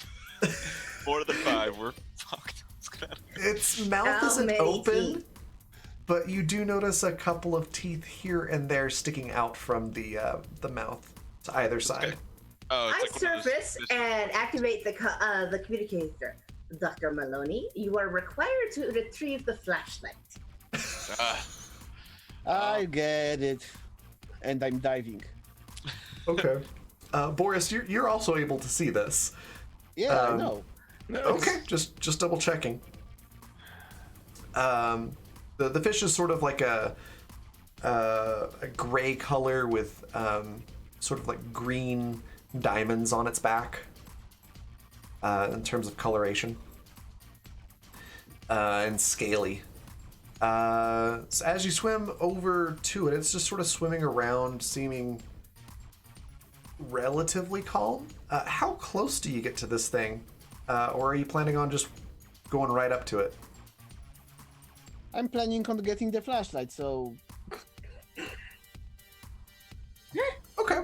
maybe tap it on the nose or something. Gonna poop its snoot. All right. Cool. As you get within a few meters of it, it spots you. And it does not look friendly. It opens its big mouth. Yeah, I know. Punch it in the snout. Like Ah, a Good shark. idea. It's Works swimming for sharks. fast at you. So it drops the flashlight. That's the good news. Okay, But so I'm preparing to boop the snoot with my entire fist. okay, 1 second before we get to that, just to continue to describe what you see before you get in range to boop it. So when the mouth opens, it looks like somebody just took like a handful of nails and just randomly placed it throughout a mouth. So they're like good like roof nail size nails, just jutting out each and every way out of its long snout, and it's open. And it starts swimming towards you very, very, very quickly. And it's getting ready to bite you. Now then, go ahead and roll your physical plus any training you have in melee. And Boop the snoot. and may God help you. By boop the snoot, I mean the haymaker, of course. Yeah. People don't know this, but Boris trained underwater for 5 years doing underwater haymakers. It's all Russian boys trained Yeah. at a very early age in the frozen lakes to martial arts. 24. They have to be able to You fight actually bears. do manage to smack it on the nose. Wow. Go ahead and roll probably 1d4 for Yeah, damage since 1d4 you're plus 4. Mm-hmm. plus 4. I was prepared for underwater boxing. Clearly. 7. It's a 7. Damn. So it sort of shakes its head. You do stop it from biting you. It shakes its head and starts swimming off another direction. And you hear Yeah. this sort of like odd like noise coming from it. It has like its own little sort of growl. And Yeah, but the as snoot and it goes away. Okay, I can take flashlight. well, you say that. Yes, You hear I that say growl. And then in response, you hear how many was it? I don't like scroll the back up. sound of that. Yeah, that was how many. You hear a dozen more of those respond sort of in the Oh, distance over in the direction of that kelp. Can we hear that on the other side of the island? You can all hear that. It's rather loud. Oh fuck! What was that?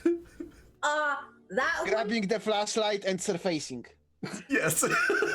Boris Oh, wait, stop. punch the thing. There's 12 Uh, of them. Communicator unit, so I don't need surface to scream, actually. Out over the water, everybody! Yeah, I'm gonna get on the sandbar Yeah. ASAP. Yep, same. I'm like legitimately kind of I think I might have a phobia about Did the ocean, so this is totally did the fish on our side of the island start scattering when they heard that? Not really. So Okay. they don't- Shoshana and Boris, you may have noticed some fish scattering to get out of the way when you heard that. But on the Okay. other side of the sandbar, no, they seemed fine. Okay, Wouldn't I'm know gonna that. I'm gonna keep going with the task. Okay. I'm So, scared. just to be clear, I used communicators to scream everybody out of the water. Yep. Yes. and I followed suit, and my partner didn't, so Yeah. it's on him. I think we're fine on this side of the island. Just Oh, yeah. yeah, that's right. They can't burrow through sand. That's Don't presume that. oh I Yeah, wouldn't never be mind. so sure. oh, never mind. Yeah, you're right. We don't know anything about any. You really don't. We It was should. 3 meters long. 3 And Boris meters, punched not it? feet. Boris punched it in the face. How many friends did it have again? It Sounds sounded like a lot. a dozen. Ah! Yeah. Okay, dozen is a lot more than I. All right. There is a big kelp area to south. Downtown. Were these things predatory towards you before you socked it on the nose, or was it after? Yeah, actually, I think it was. But I Okay. just It had thought it teeth. It Oh, had well, lots definitely and lots predatory and then. lots of teeth. And it's But it worked. And it's in a school. I don't Predatory know. There was school? just one right now. Wow. So, Joseph, as you're continuing your task, Mhm. yeah, everything seems fine on your end of the sandbar. Okay. None of those things come near you. The fish don't seem scared, other than nervous around you, so Right. they'll skitter away as you get close to them. But But they don't seem Um, agitated in general. no, not So I really. assume at this point we just continue gathering the things since it. Yeah, I'll surface and say our side seems fine. Boris, are you okay?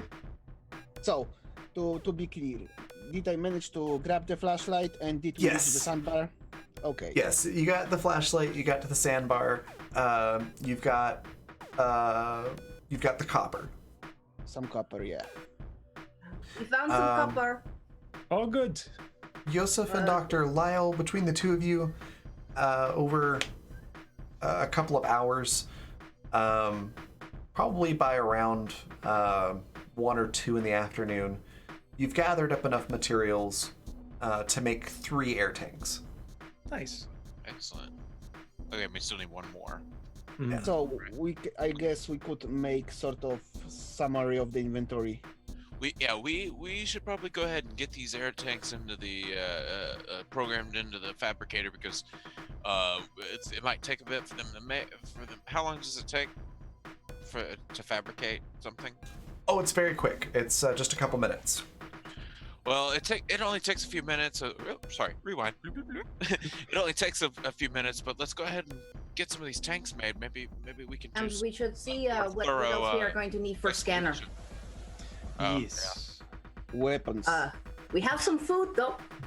So yeah, I'll ask the computer then since the fabricator is inside the ship, can the computer access the fabricator to tell us while we're out exploring what materials we need for certain things, or is that only?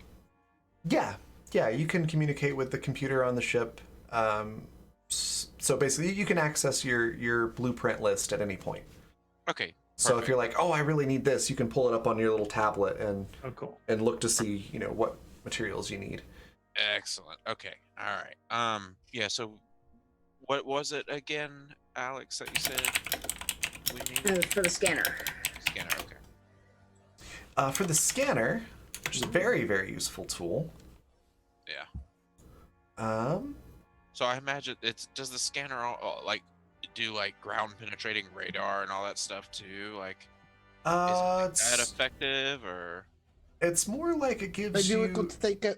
Maybe we could make a break. I would take a bio break too. I guess it's 2 hours of the game. Yeah, Sorry- I actually sorry was for breaking getting. the flow. Oh, no, you're fine. I actually was getting ready to do that in just a few minutes. Oh, But sorry. we can. Yeah. No, you're good. We can go ahead and take our break here. Real quick before we do, though, I'll just relay this.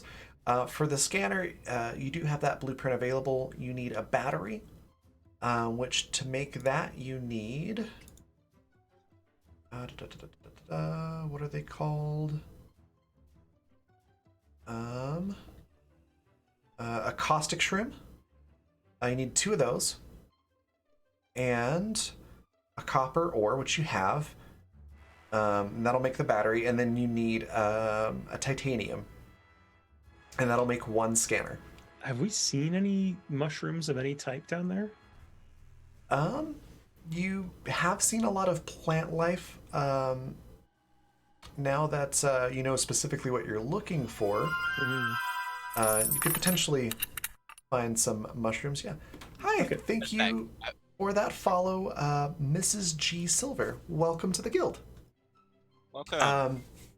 So yeah, I was thinking that cave maybe might have some mushrooms in it, like an Could do. underwater cave. If it's got an air pocket in it, maybe some fungus could be growing under there.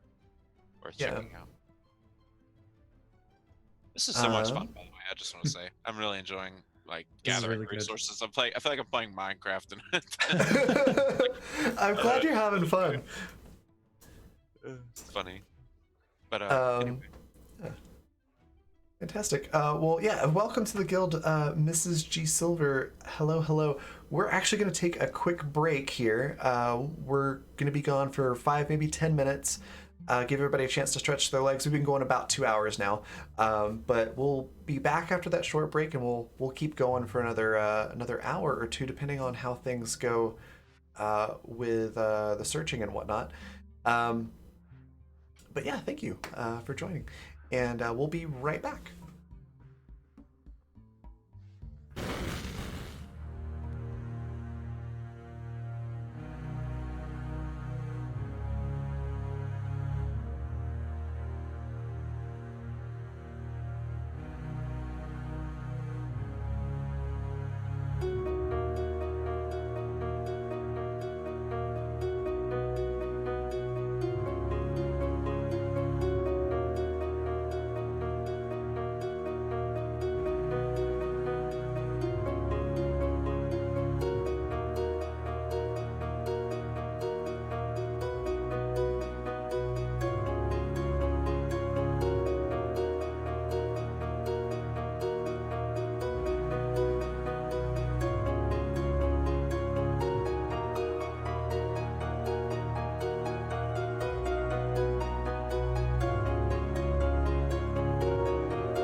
Hello, and thank you, Lavendorket. That's an adorable name. Thank you for that follow. Welcome to the guild.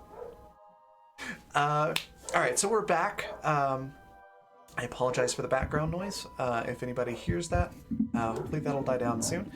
But you all got out of the water except for Yosef, who's continuing to work on everything. You got enough materials for 3 air tanks. And then, Yosef, were you going to take one of those air tanks and... Yeah, I think I'll continue doing it, but with an air tank so I can get a bit more done between dives. Perfect. So that will up your actions. It'll double them. So you get 8 actions per refill of air. Like doubled my output, basically. Yeah, and then you just have to surface to refill that air tank. It's not like Could we spare 1 unit of titanium on something that's not in the blueprint, but I think computer would be able to make? I mean, a sort of spear. There's not a spear available in the blueprints. Yes, I guess, but that's something so basic. I could make one with my hands. Computer, could you make us a rod with a pointy end? Exactly. Because I think that creature will want to have something stuck in its throat, and I don't want it to my hand. Can I whip up some weaponry? Just as You an can engineer? You can certainly try. So if you try to get the computer to make weapons for you, it will offer you the survival knife.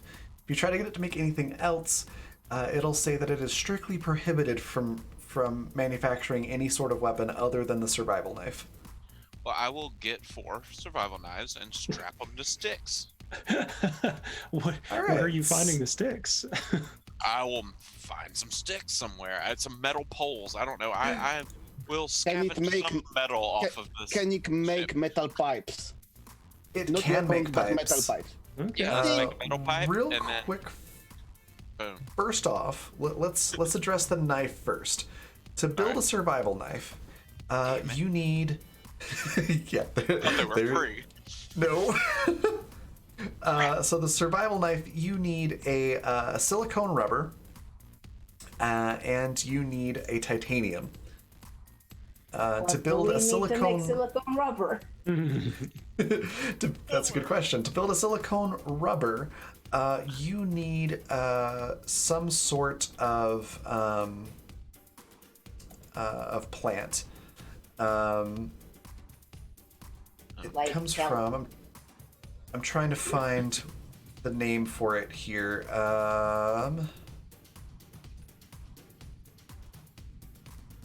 Where's the zones?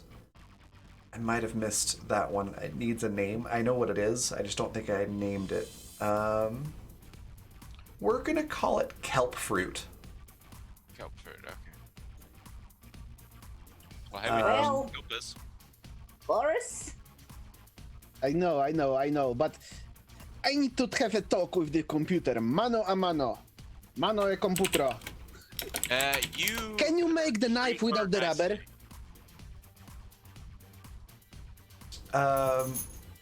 It can't. Why? I've been Knife without programmed the to make a handle. knife with only the required materials.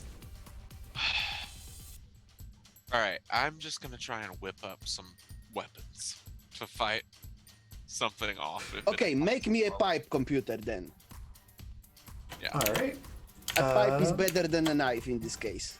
Do we have a Searching- torch? Searching database. Where is the pipe?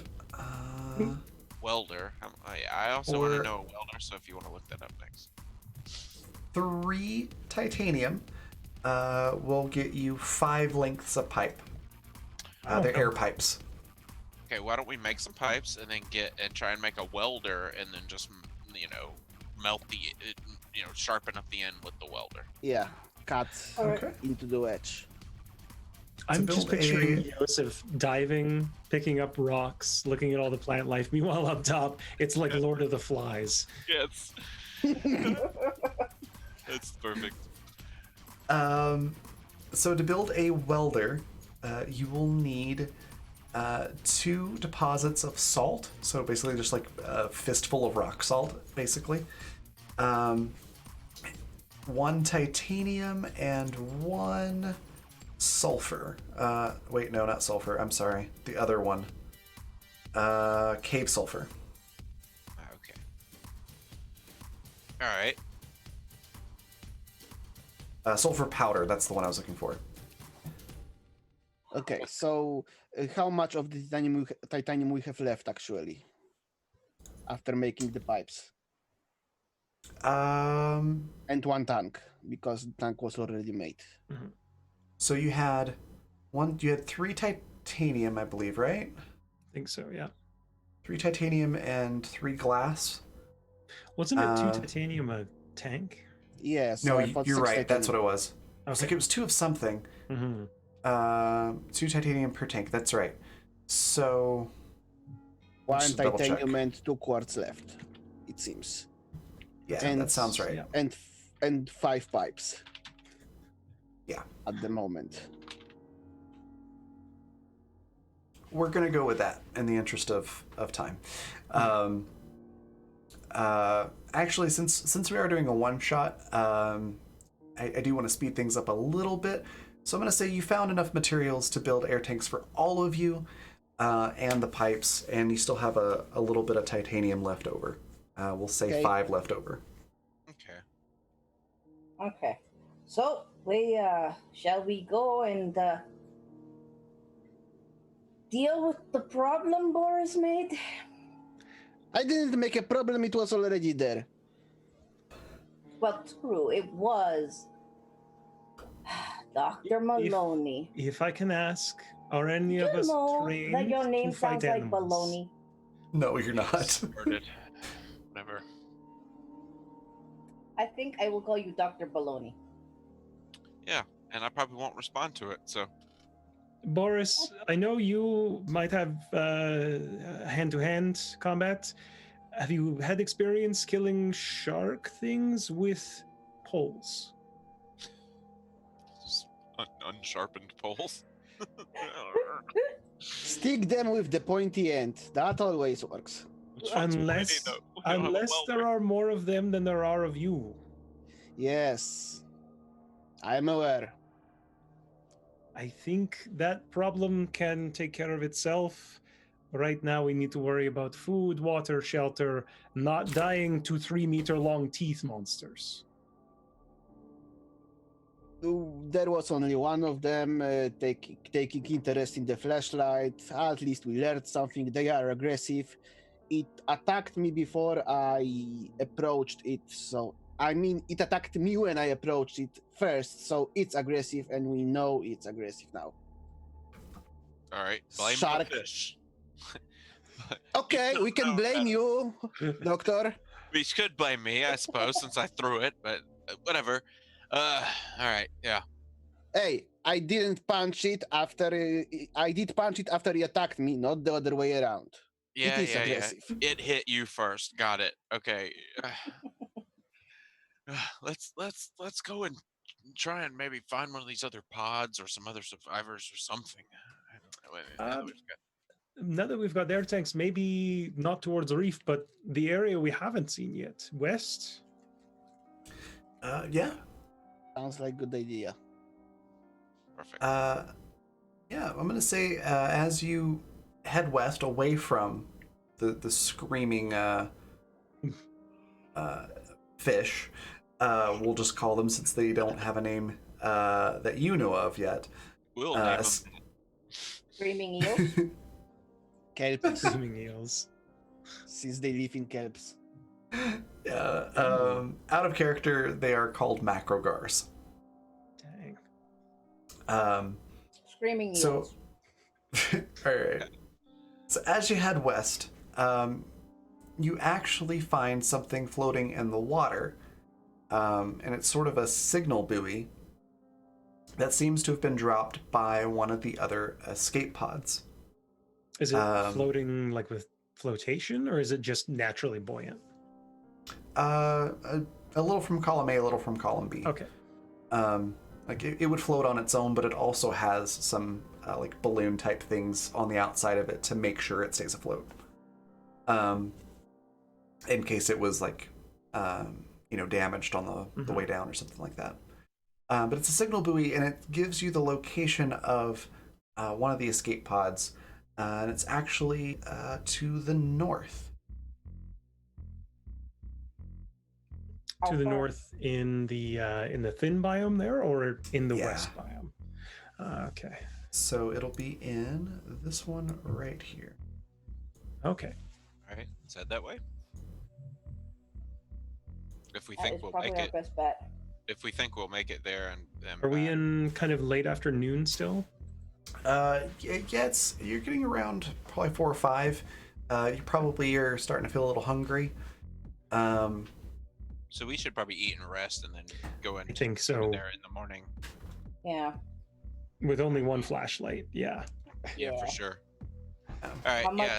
How much food do we have with the fish that I found? You found about, we'll say 8 fish to make it easy to divide up. And so that will give you 1d4 food units per fish. Okay.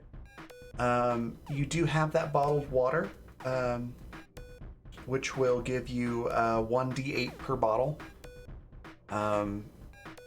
And basically right now, you started out with 12 units of food and water in your system. Now you're at 6. So basically you just need to replace 6 units each at this point because it's midday. Okay. Well, guess it means I'm going to drink a bottle of water and eat 2 fish, personally. Yeah, I will do the same. Yep. Like same. the good plan. Okay. Should we roll? Yeah. So I got back 4 and 4. Awesome. So you have plenty of food. Dr. Lyle, you got just enough food. Okay.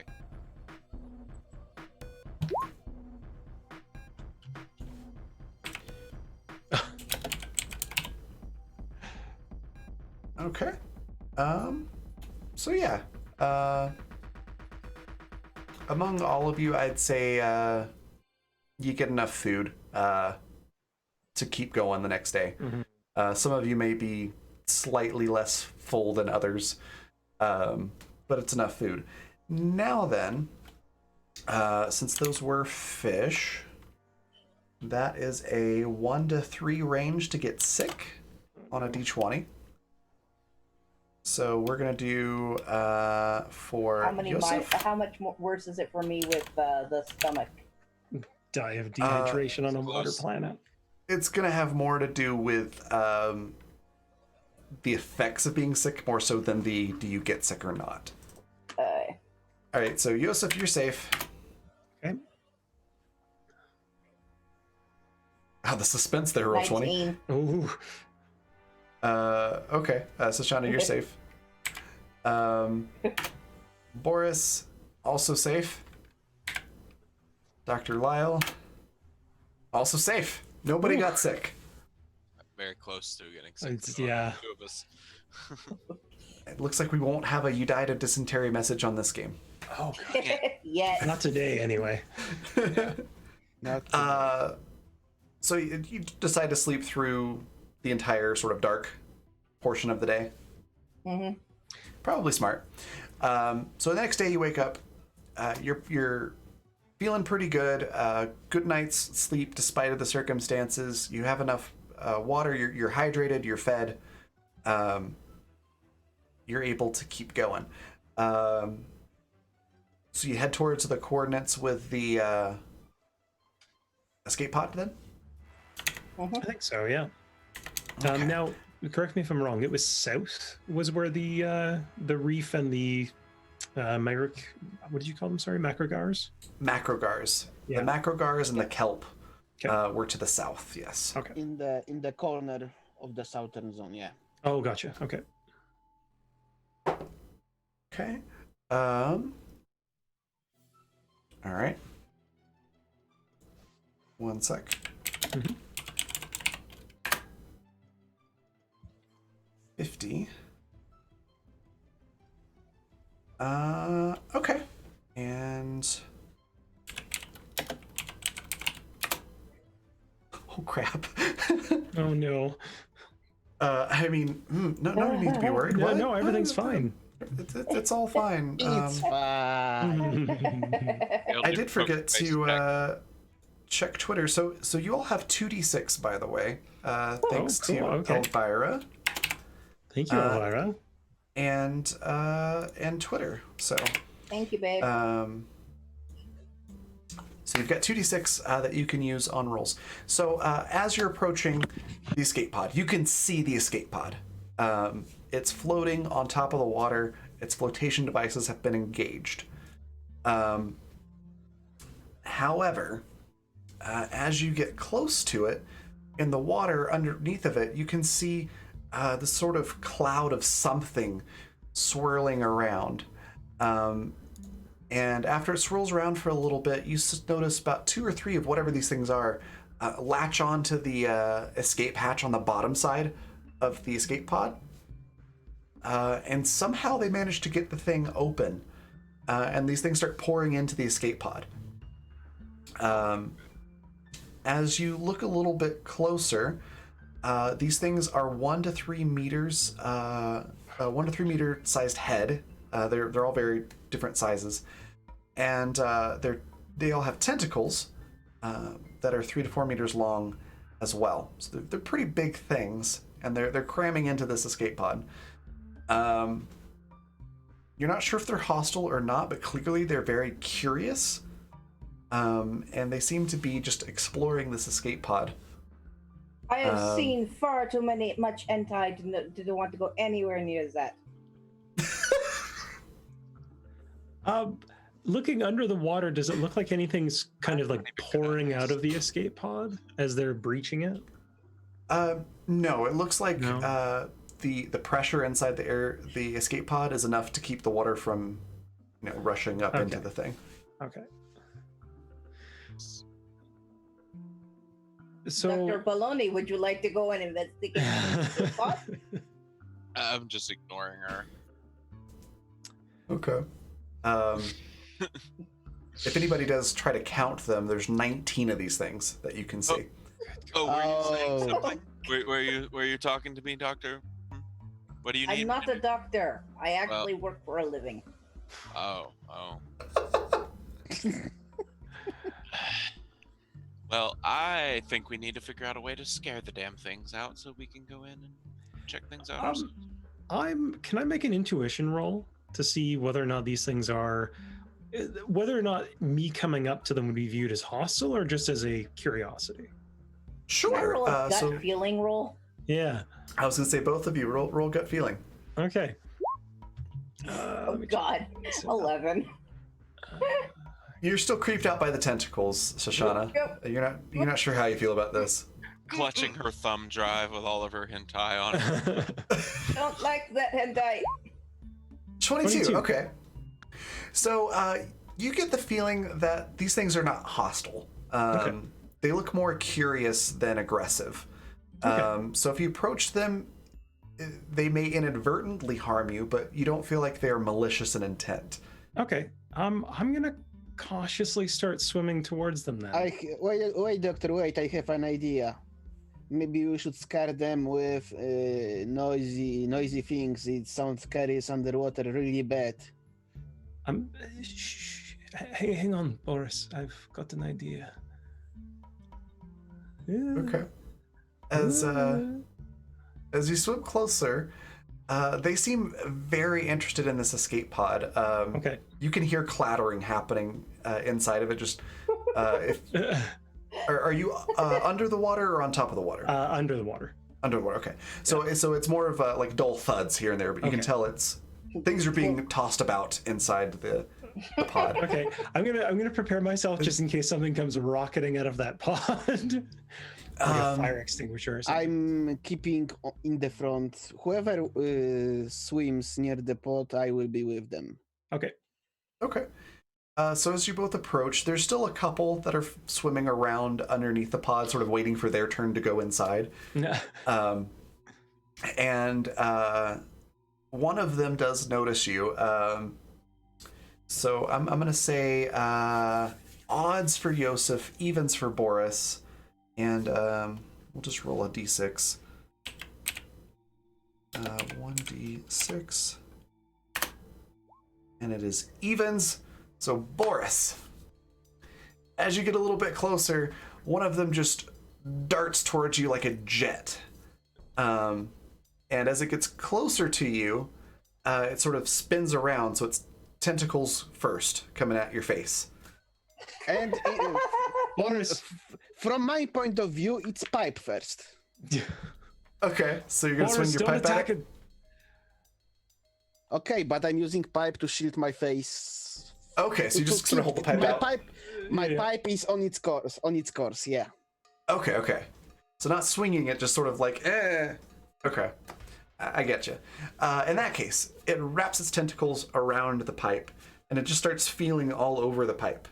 And its head sort of tilts to one side, and you can see these little, they kind of look like cat eyes, with little lids that open and close side to side instead of top and bottom. Easy there, easy. And so yeah, it sort of slowly sort of crawls down the pipe, feeling every inch of the pipe as it goes. That's and then it starts. like. Yeah, and then it starts crawling up your arm, doing the same thing, and it seems extremely curious about you. We have a friend until it eats you. I mean, that's just life, isn't it? Yeah, I guess it is. That was life have you been having? I'd like to I try to do something like Cannibal tribe. this with Apparently. tentacles.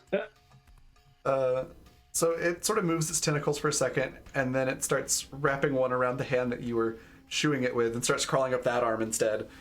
It's starting to get up towards your head. You could probably feel like a little it's like a little sucker type mouth on your suit, but it's not damaging anything. And there's no teeth or anything like that.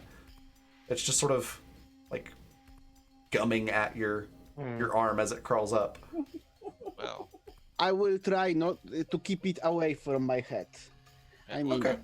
what's going on down there? Everything's fine. They're just very curious about everything. Is it edible? yes, they are Everything's curious edible if we're once. edible. It wasn't my first consideration. We don't have that much food. I think it should be your first consideration. I'm just saying. Have for someone that keeps up with our supply. Our first consideration is not being food. Oh, well, yeah. Yeah, just don't piss it off. Don't punch it in the nose.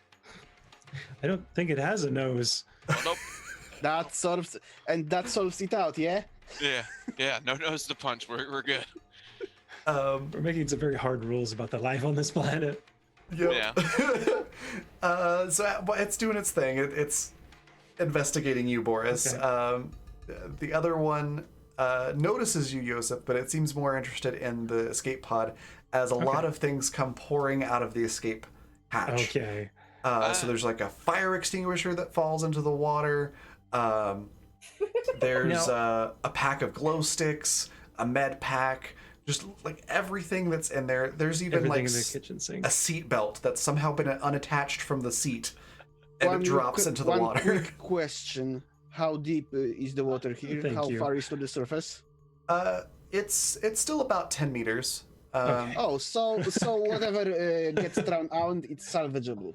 Okay. Yeah, it'd be easy enough to grab it. At this point, I am getting annoyed with being around Shoshana for this long, so I'm just gonna dive down into the water. Okay, you prefer tentacle fingers to her. I understand. You go get your holes probed. Anyway, yeah.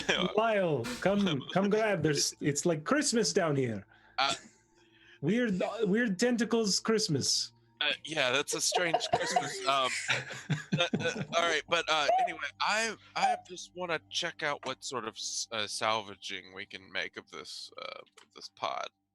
Oh, I should probably show you kind of a little bit, kind of like what they look like. Yeah, I would like to basically, as an engineer, start kind of devising ways to either make it surface or um, uh, gather it. Maybe put if there's a flotation thing I can activate, or just anything I can.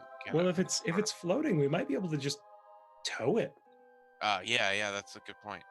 I didn't know if Yeah. it was floating or not already. So yeah, there's a hatch on the top of the escape pod and one on the bottom.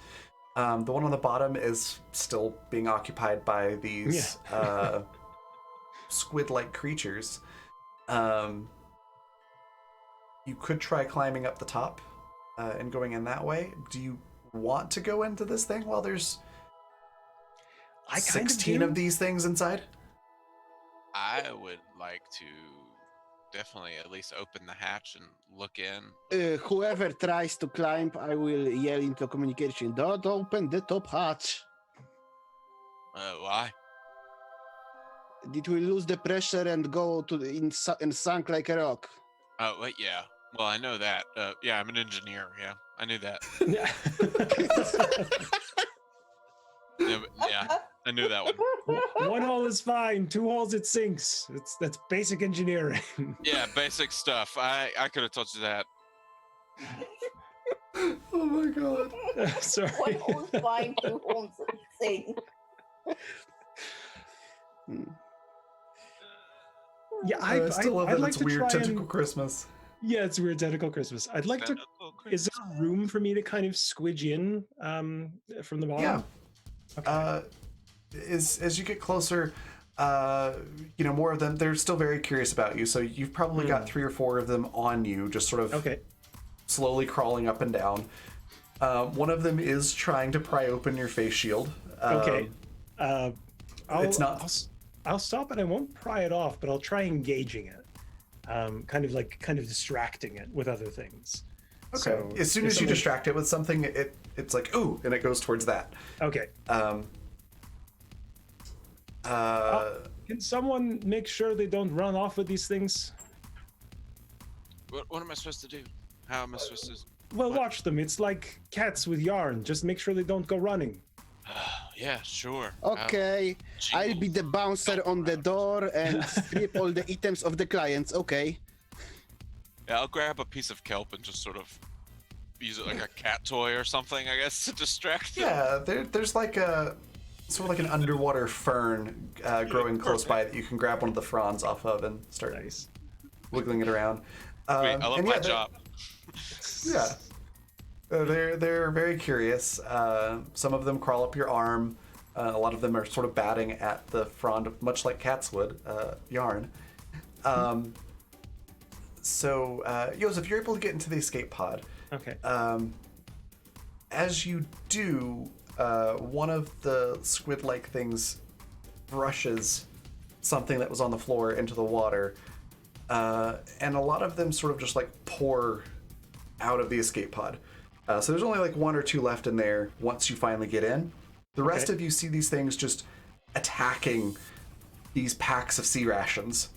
And within a matter of 30 seconds, they get the packages open and they're just, the little sucker mouths are sort of like nomming at these rations slowly because they're not able to like bite it.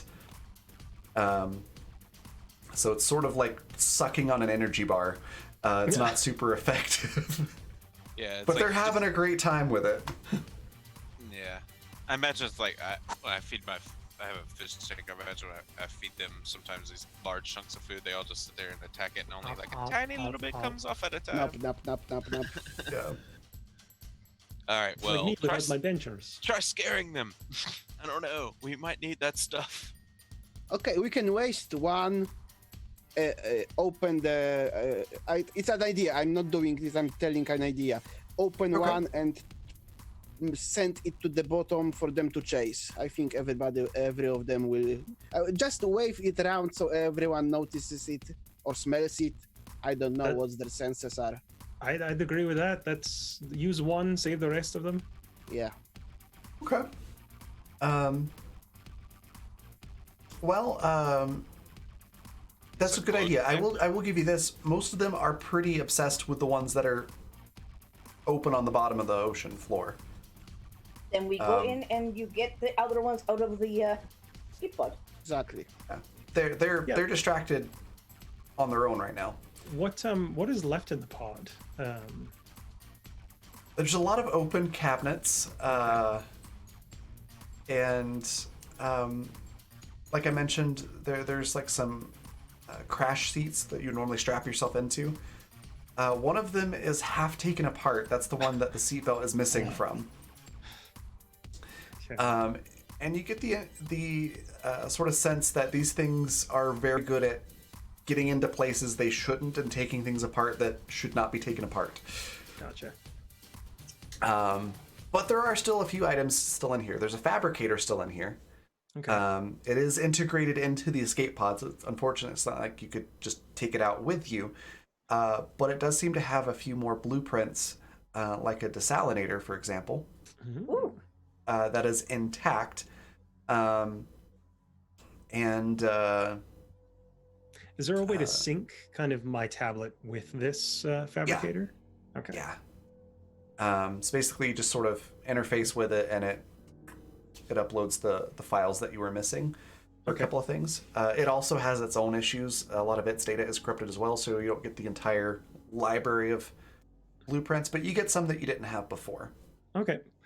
This pod of the desalinator and a few other things on it.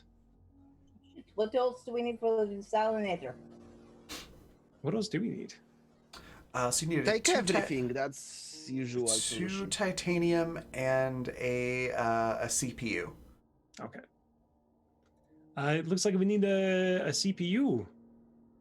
Do we have the blueprints for a CPU? You do. What does it require?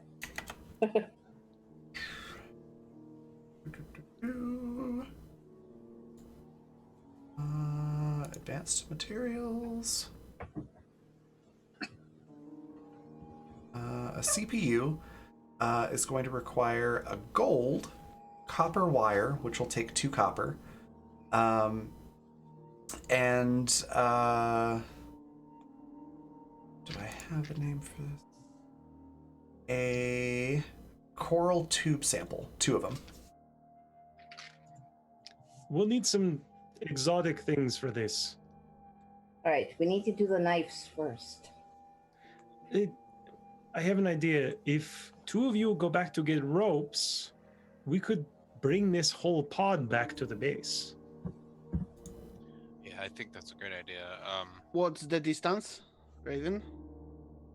So if you're all sort of using ropes and such to haul it with you, you could get it back to your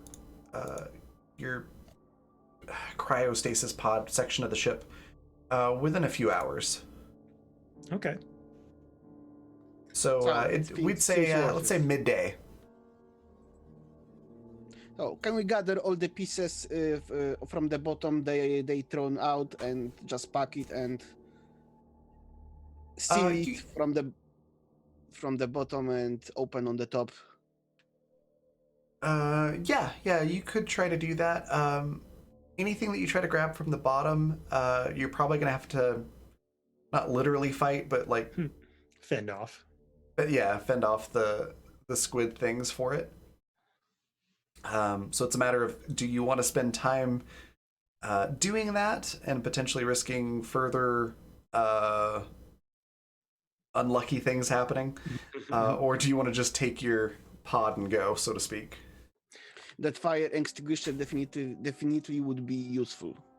Yeah. I want the med kit. Yeah, there's 2 med kits, a fire extinguisher, a seat belt, and by that I mean it's like crash webbing type seat belt, so it's heavy duty. A coffee mug, and let's say another flashlight. So it seems only the coffee mug is I think the flashlight and the extinguisher probably priorities. Yeah. So I guess simple answer is we need them. Yeah. We need to fight them or fend them and Or twist time. distract them. Yeah. You Yeah, could try I mean- distracting them with the food, or also have glow sticks or a flashlight. They seem curious about everything, so. I'm You could try throwing a glow stick. With, If I behind that. strap the food to myself, crack some glow sticks, and start leading them away, it might give you enough time to pick the rest of it up. That sounds hilarious. Definitely do that. And film it. I am filming this. I'm just Uh, kidding. Be safe, but seriously, that actually sounds like a good idea. But don't just be safe. If they start chewing through your suit, I don't know, maybe. Okay, I will the swim food. with you to assist you with anything that will happen. That this plan was not listing as potential risks Yeah. before. There's one problem with this plan. I have to work with her, and I'm really not interested in that. Lyle? I'm not Decide. interested in you either. So one of you works on one gathers one half of the stuff, one of you gathers half of stuff, and you don't need to cooperate at all. Yeah, okay. Exactement. I'm Just willing keep in to- mind, if you don't work together, I will come back to the base and we will have 3-hour conversation. Okay, yeah, definitely don't want to do that. So let's start. It's not start my fault. Tag he's an team, asshole. let's do this. No, it's not. It's really not. I will also interject this as you said, film it. The computer chimes on your tablet and goes, "The Timdo Corporation has me record everything that happens for prosperity and Okay. possible litigation." Concerning and reassuring. Do we get royalties from funny movies? It's okay, computer. I know where that hard drive is in case we need to get rid of some of the information. As a reminder, tampering with Timdo Corporation property is a punishable offense by jail time and possible expulsion into space. Okay. So If they come is to the get word. us, I think the computer is telling you to not touch or no place. but if we do tamper with it, then they find us. It's a pretty good rescue plan. Oh yeah, it's like rip the mattress tag off and Yeah, see what happens. and you know? immediately they'll know. You mean dry jail with three meals a day and a mattress and Yeah. so on? It's much better than where we're at. Yeah. Yeah. Definitely tampering. Definitely tampering. Well, Back tamper after you get the ropes. Okay, let's proceed. Okay. Yeah, we'll grab the ropes. All right. So, Yosef, you're strapping food and glow sticks to you, right? Basically, I'm a walking rave. Okay. Oh, At grave. yeah. And I'll start kind of gesturing and like gesticulating wildly to attract them. Okay. We'll try to And mimic I'm- their moves. I'm just keeping around with pipe in hands, ready to boop the snoot Yeah. Okay. with the pipe. Hell out of that snoot. You Can I- get their can I attention. charm, actually. Charm. Sure. Okay. I will allow it. Really Yeah. turns out to be hentai. Well, I don't mean in that way. I just mean, hey, come look at this sexy piece of wetsuit. This really is gonna turn into a freaking hentai. 15. 15. Okay. Yeah. You are limber enough that you're flailing around. You're speaking the language of their people. And they're intrigued, and so they start following you, Okay. and they're paying attention to only you. Oh, good. Boris, you said you're going to sort of follow and try to make sure that they don't go too crazy, right? And not only for that, but maybe if actually again of this one of these, for example, Eels takes interest in things happening around. Just for any case, I'm here. Okay. So you do see them sort of, I mean, Yosef looks like a walking squid suit. They're all over, all over him. Still according to the plan, so everything okay. Yeah. Are you? A couple questions. Are you keeping an eye on like critical parts of Yosef's suit, like the air tank and the faceplate and whatnot? I'm ready to provide assistance once he calls for any. Okay. I'll be keeping an eye on those spots for sure. Okay. Noticing one was going after the mask earlier, I have a feeling that they want to kind of get in. Yes.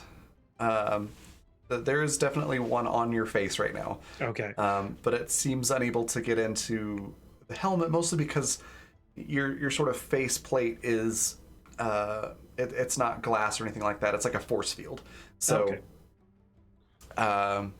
it's able to keep things out really well. I'll stay close-ish to the surface though, just in case. Okay. Yeah. They're following along. So Dr. Lyle and Shoshana, what are you doing with the pod while Boris and Yosef are occupied? Well, we're collecting the few things that fell on the ground, shoving them back in probably, and hooking up the ropes so we can start hauling it. Yes. Okay. So it is floating well enough that where we can pull it through the water. Yeah. Okay. Yeah, it's heavy, obviously.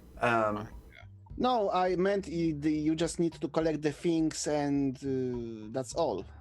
We'll help with hauling the entire pot later too. Okay, well then we can wait till they get back then to start hauling it. Okay. Yeah, you collect the other stuff, no problem. Do you do anything else? Do you like close the bottom hatch? Are you keeping an eye on anything or anything like that? Yeah, close the bottom hatch might make it more buoyant and stuff too. So.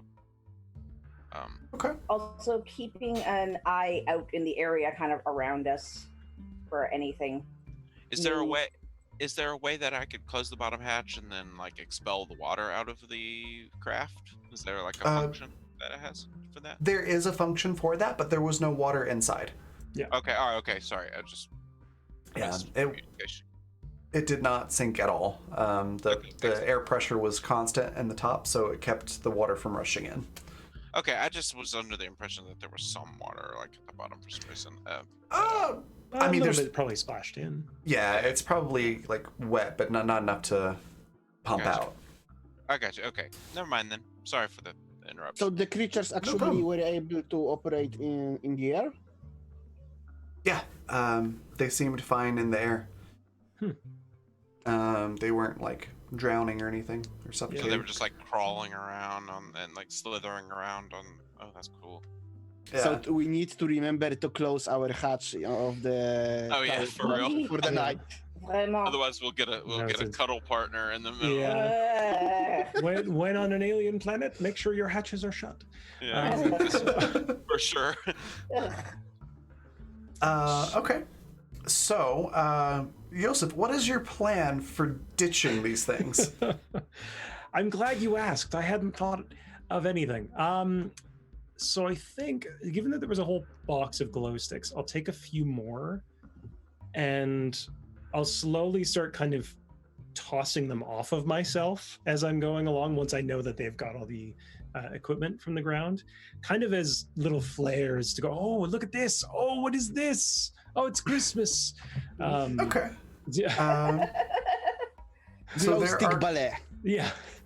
There are currently 16 on you or close by. Okay. And you're getting about 2 per glow stick that sort of break off and investigate the glow stick. Okay. If there's any food left over, then I'll start kind of detaching that and doing the same with it. There's a little bit. Okay. So you need 8 things to toss off. So you probably have about a dozen glow sticks, and probably we'll say 2 pieces of food big enough to attract them. Okay. I'll use the glow sticks because those I know at least are kind of expendable. Okay. Yeah. So you managed to lose all 16. Okay. Of these squid things, and make your way back. Sort of, you'll probably have to like loop around so that you're not anywhere close to them, but you seem to have lost them. Okay. So I follow. That being said, I will give you some out of character information. So these things are actually called searchalopods. They are non-hostile but extremely curious. Containment is extremely difficult as they seem to relish the challenge of escape. They are a threat to underwater structures as they have a knack for opening hatches, bulkheads, and seals. And they are edible. Oh, they are edible. Tasty. Thank goodness. That is what a scanner would give you, so I'm just going to give you some free information there. Okay. So we basically put some glow sticks in a net and then scoop them up, and boom, we've got some food. And we do have the crash webbing. Yep. Yeah. Excellent. Now, that said, I think Yosef probably has some qualms about his new friends being eaten. So Yeah, I would Great agree with buddies. that too. Yeah, it last resort. yeah, we'll eat the dumb little fish first, and then if we Yeah. can't eat those, Last resort, I promise. wow. You're already planning calamari. Exactly. Those tentacles look like they would be real tasty. Chopped up like sushi. Those would give you a 1d8 food, Wow. which is pretty good. However, they do have a little bit higher of a sick chance. It's a 1 in 10 out of a 1 through 10 out of d20. Ooh. Oh yeah, Ooh. you're just like, if you eat the cute thing, you're gonna die. Yeah. Well, there's also more of it. Okay, yeah, and we'll head back and start helping with towing the pod back. For sure. Okay. Yeah. So yeah, by the time it starts to get dark again, you have rescued the equipment out of the escape pod. You've lost the 16 searchalopods that were stuck on you, Yosef, and you have this pod now at your sort of home base, your base camp, if you will. It's starting to get dark again. So you will need to replenish your food and water for the day. You can continue searching. How much extra food and water did we get out of the pod? Oh yeah. I'm gonna say that there's 2 bottles of water per person that were in the pod, Okay. and I think all the sea rations probably got Yeah. consumed. So no food. But you Okay, do but still it's- all have. You should still all have your ones from We do. from the other day, and you could try to go fishing as well. Yeah, and we just like like I was gonna say, we just like landed on some and created food, like the Wicked Witch of the East or whatever, and Yeah. sticking out from the house. We just had some food underneath the dead fish. Just worked There's out. also all that kelp that might be edible. Yeah, that's true. Yeah, we do need some veggies. We don't want to get scurvy. How much That's how much bioluminescence is there at nighttime? A surprisingly large amount. You do see glowing purple coming from some of the reefs, mostly towards like the underside of the reef outcroppings. Okay. Some of the fish are slightly bioluminescent, so you can see sort of like little schools of fish, little glints coming off of them here and there. And over off where you saw the kelp, you see this odd orange glow. Oh, I bet that's the kelp fruit. mm. I look over to the biologist and say, is it possible to, I don't know much about it myself, but is it possible to take some of this bioluminescent material and create light sources with it? Anything's possible on an alien planet. Yeah, well, I figured that. It's I mean, I could build a structure to contain this material if it's possible, if we could convert it to something that'll last long enough. No, we have 2 flashlights now. Yeah, well, 2 flashlights. I'm just saying, whatever. It was just a it's thought, not the bad idea. just in case the flashlights break or our batteries run out. You could also probably salvage some metal from that escape pod since it's not quite as crucial to be space worthy. That's Yeah. one thing I was thinking. Yeah, for sure. I will also let you know this too. Probably didn't get a good look at it because you were busy with the squids and the escape pod. but there was more wreckage along the ocean floor in that biome. Oh, really? Okay. To the top of you. Okay. Excellent. Actually, It wasn't what was that immediately region around. like? It's very good. It wasn't immediately around the escape pod. The escape pod was pretty, like, just barely over the line into this next biome. But further up, you could see there was bits of metal and wreckage and scrap. Is this one of the escape pods that I released before we? It is. Okay, Nice. excellent. Not trying to just take credit. I was just wondering. Yeah. There was no one in it. I was just Yeah. making sure. Yeah. What was the biome like in that region north of us? Pretty similar to the shallow coral area. It's a little bit deeper there, but it's mostly just coral reef outcroppings. Did we see any and of these fish. acid mushrooms while we were out that way? You did not. One shot sort of hint here. Mhm. Those purple glowing things under the I coral was reef about to ask about Yeah. that. are caustic shrooms. Yeah. Okay. Okay, cool. Yeah. Yeah. If we have some time in the evening, then I think I'll go and search them out. Yeah. We actually, what was the blueprint for a scanner? That's something I think we need to look into. Yeah, the scanner is super helpful. It was a battery and a titanium, if I recall. Sounds right. Which is a caustic shroom and a copper chunk. Two shrooms, Two one shrooms. copper ore, and one titanium is everything Gotcha. that you need for that. Okay. So all you really need is the mushrooms at this point. Okay. Oh, okay. I bet that's in that cave. That just my gut's telling me. No, the cave that I found. Yeah. Well, if we want to search both, one group could go to caves, one group could go to these purple spots. That sounds like a good idea. We'll Wasn't it the same? It wasn't the cave shining purple? That was my impression. Yes, it was the same sort of glowy purple, Oh, okay. but there could be other things in the cave. Yeah, So yeah. that. Plus, we have 2 flashlights now. All right. Well, now that we have the flashlights, this is me talking out of character.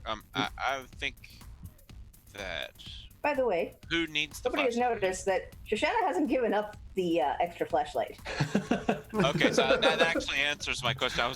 I was wondering who had the flashlights. Very clearly, it's Shoshana, and then Yosef had the other one. Or I'll give the flashlight I had to Yosef. Okay. In that case, Lyle, if you come with me, Boris and Soshana, you could check out the cave, or vice versa. It's late at night. I don't. really I care. think it's because it's near to Kelp, we shouldn't split actually at all. Yeah. Yeah, that's a good idea. I mean, we can, That's not a bad idea, yeah. If they're close enough, then we can check both.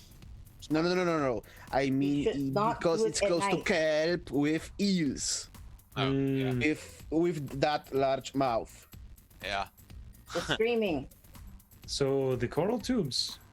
Yeah, if we swim in a tight school like them, then we'll look like large predators schooling together, which would likely scare away another school. So, it's. I paid attention in Bio 101. Okay. Schools scare schools. This is why we have sports. Yeah. All right. It's so good you didn't create that Oceanis character. Okay. So your plan then for the evening? Are you sleeping for the evening, or are you gonna go out and explore? How far are these purple spots from us? They're fairly close. They're just beyond the sandbar. Okay. Can we take a picture with our suits? Yeah, Okay. you can. Yeah, I think if I can manage that, I'll just to get a picture of the general location where those purple spots are, and that way we know where to go in the morning. Yes. Okay.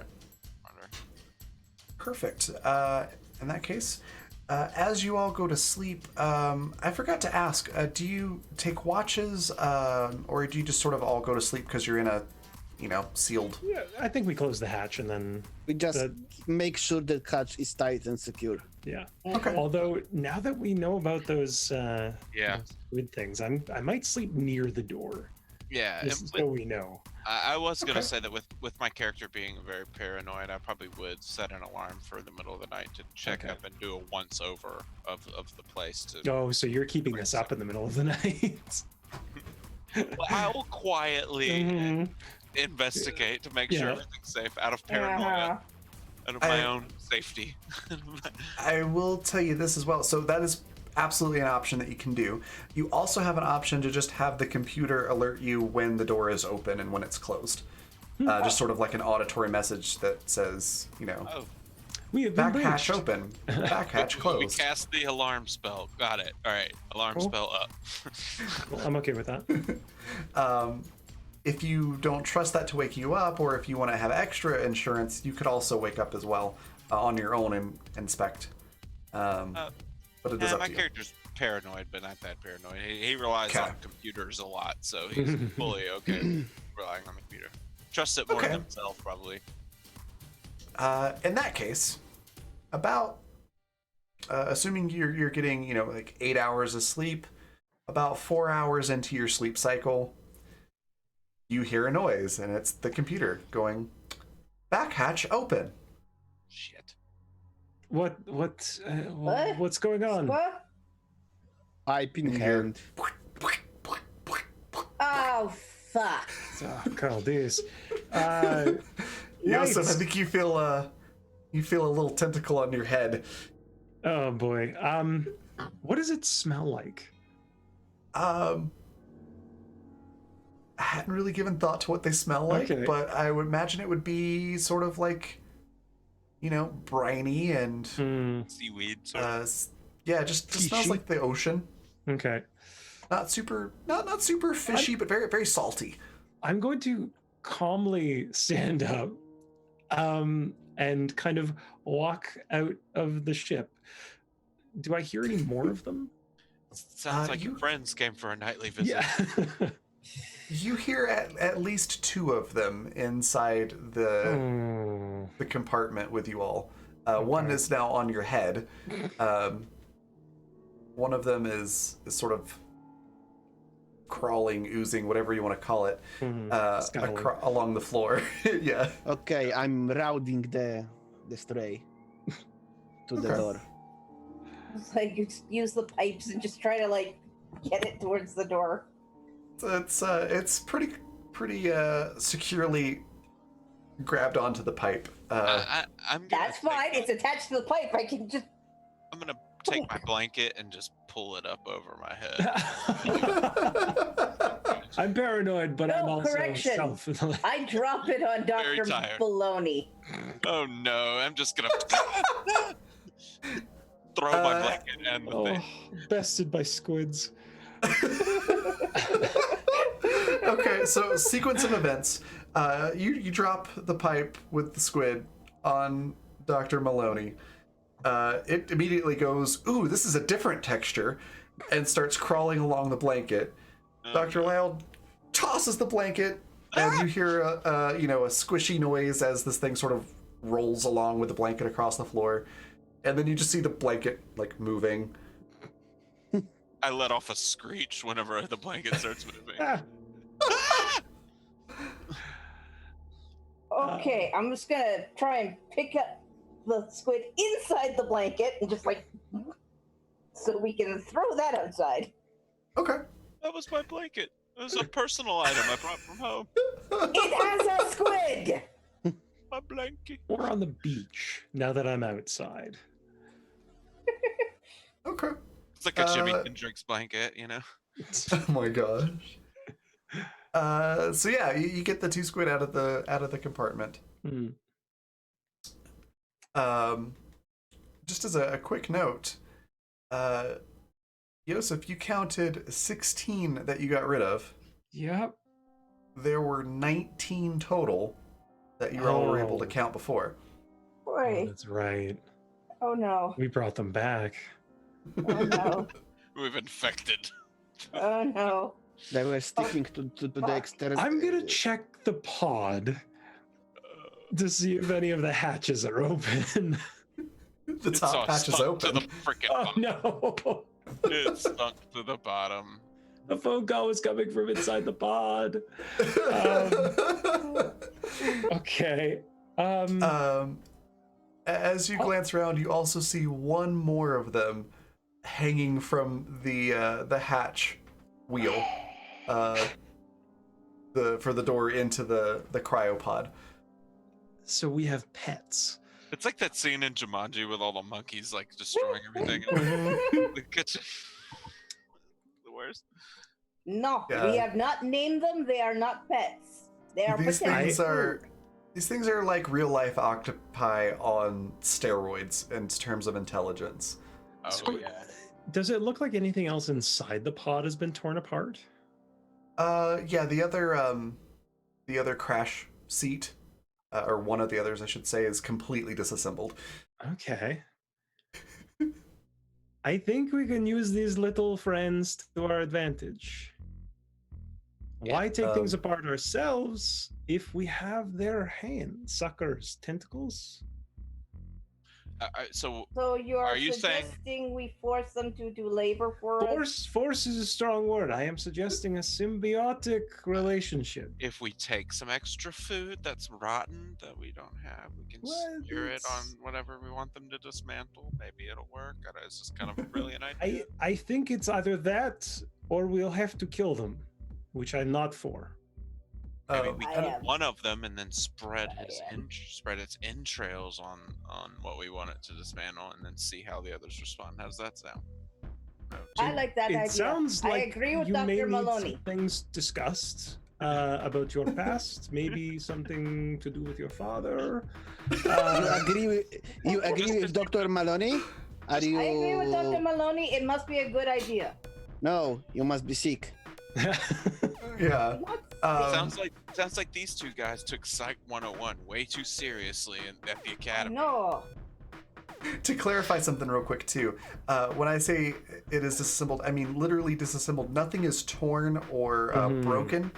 It's as if they took a set of tools and completely took it apart piece by piece.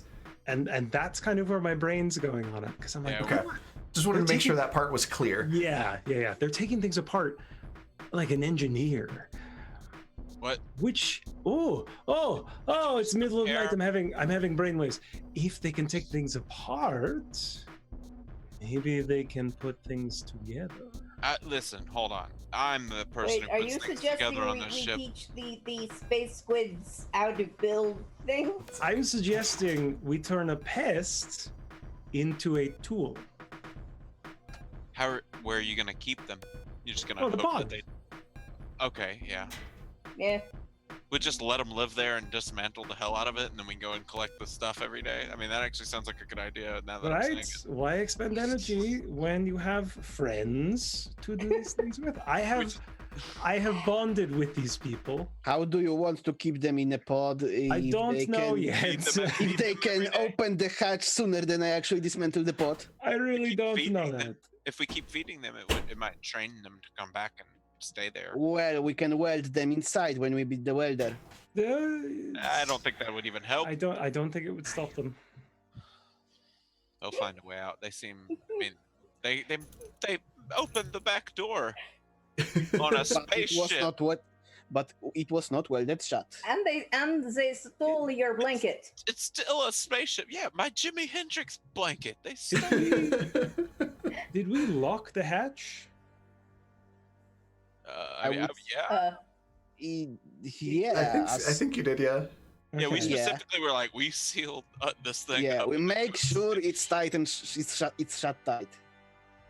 Yeah, I mean, it's a button press. I mean, we did it. Maybe there's something they don't like the smell of. I'm thinking if we could just train them by.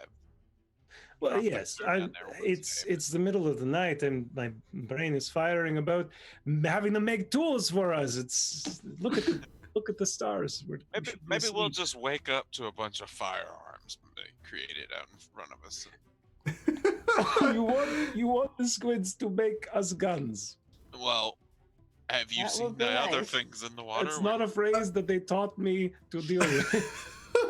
I'm thinking Words you may usually need aren't to in the lower same your sentence. expectations there, Dr. Maloney. So quick question for everybody. So most of our games go 3 to 4 hours, but I always like to do a time check at the 3-hour mark, which we are currently at. If anybody needs to, be done soon, just let me know and we can cut it a little bit short. But I just want to check if you're okay to keep going. I am Yeah. okay to go for about another half an hour or so. That's, Okay. yeah, that's about what I was Okay, so half an hour. Perfect. In that case, let's just say, what do you want to do with the searchlopods? Just theories, to- whatever you want to do. What Try to decision are lure you going them to make? back into the pod and kind of. I might just sleep in the pod, honestly.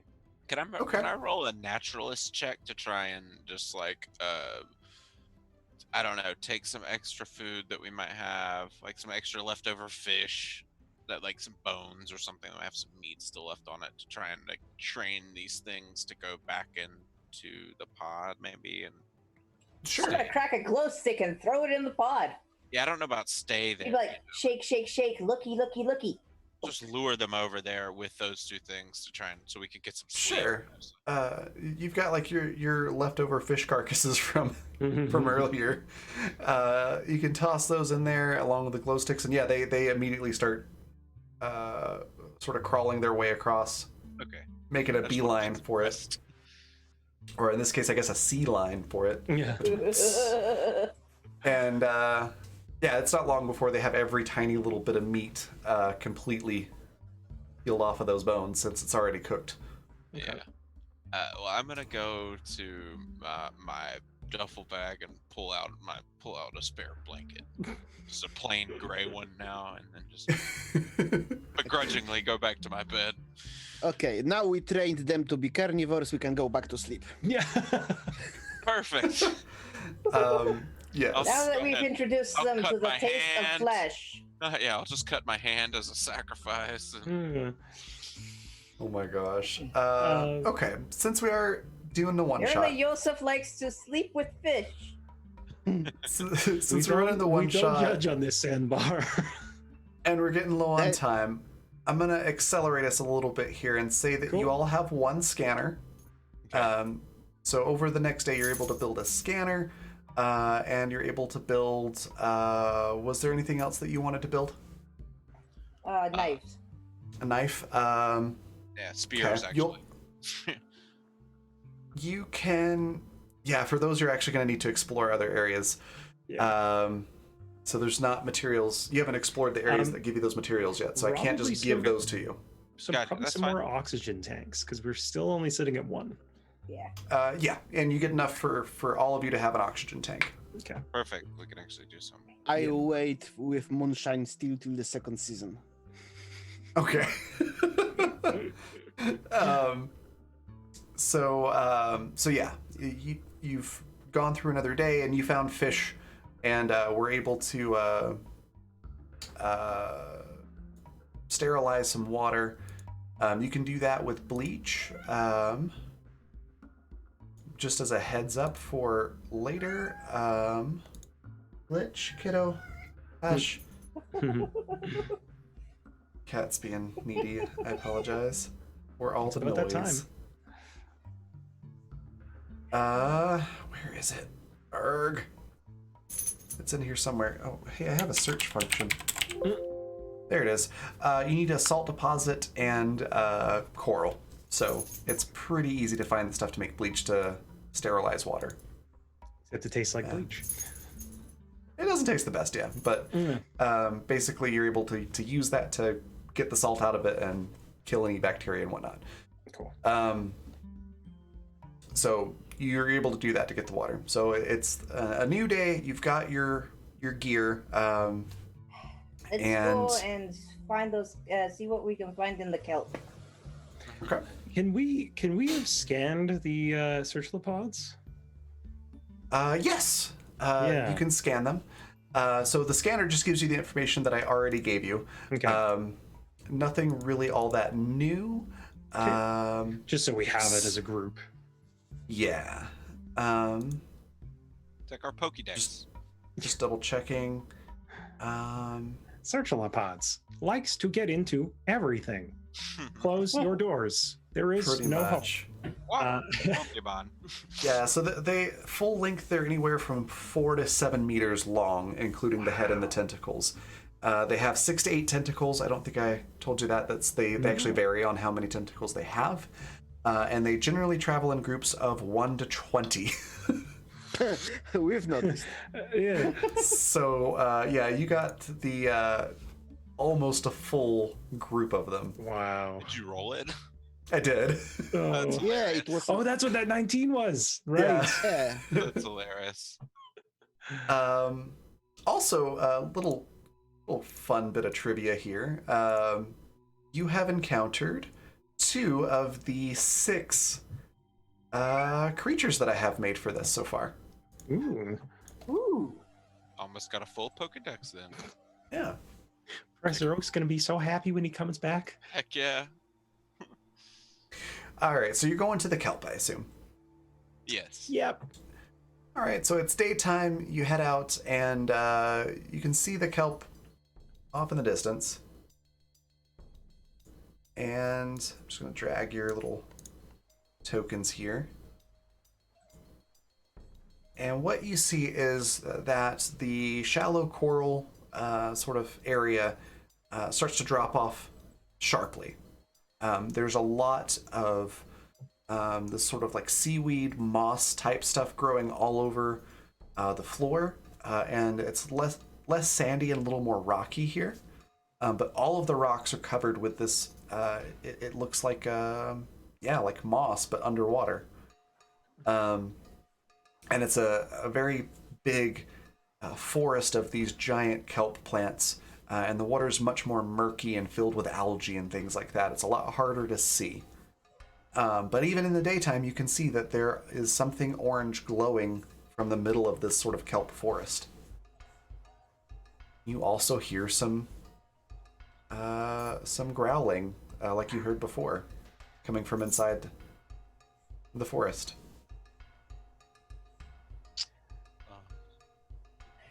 Oh boy. Mm. So, Well, ideas? we have sticks. Okay. I think We send Boris in first. I actually have an idea. I saw this movie once. It was a creature with lots of teeth. It was a bit different, but there was same amount of teeth, and Alright. they were uneven, and that reminded me. Mm. The creature didn't like metallic sounds. Can I borrow your pipe, doctor? I'm reaching hand to one of the doctors. Sure, take my pipe. Not a doctor. Okay. I love how everybody's just like, oh, Shoshana's a doctor now. Yeah. You're the best thing. That is just like, no, I'm not a fucking doctor. So Metallic sounds. you're Been clinging upgraded. these pipes together. Yep. As you do that, you hear 4. Say meow. Meow. It's a very Our peculiar little sound into tentacle the water. friends. Yeah. Our tentacle friends are coming to rescue. No, you hear No. 4 roar noises. Might have And they attracted them. Yeah, you see 4 of the macro gars swimming rapidly at you, seeming to be attracted Okay. by the Screaming metal. eels. Screaming eels. Have your pipe back. Yeah. I don't want it. It's yours now. Keep it. No, you need it. It's like a hot potato at this point. I just reluctantly take it. So yeah, there's 4 of them. Actually, that works out to 1 for each of you. They're all swimming towards you, looking like they're intent on getting those pipes. Oh lord! Wait, I Wait. throw the pipe at it here. No, don't throw it.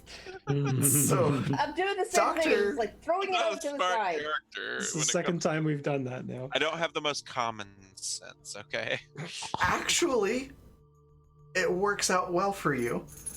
Instead of attacking you, they grab the pipe in their mouths. The one from Shoshana and Dr. Lyle, and they start swimming back towards the kelp forest with them. Okay. Whew. Boris, what do you do as your macrogar is getting ready to chomp on your arm.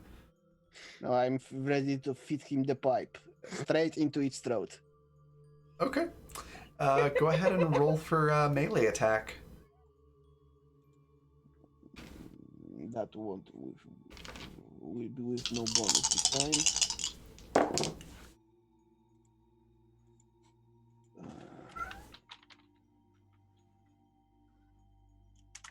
Bitchy. 14. You can go out in just a minute. 14. So you go to, I presume, like thrust this pipe down its throat. That was my idea. Okay. You missed it by that much, as they say. Not really. It was actually by a lot more, roll-wise. But the pipe just goes right next to the side of the... Oh my goodness, kid. Sorry, 1 second. There. Oh. She was trying to be a search lapod. Literally trying to open the doorknob. No. So, yeah, you just barely miss it, and it's gonna try to chomp down on your arm. So, in this case, I'm gonna say you can't roll absorb, but you can try to deflect or dodge it. It will get a bonus if you roll dodge for your defense, because this is technically a melee attack.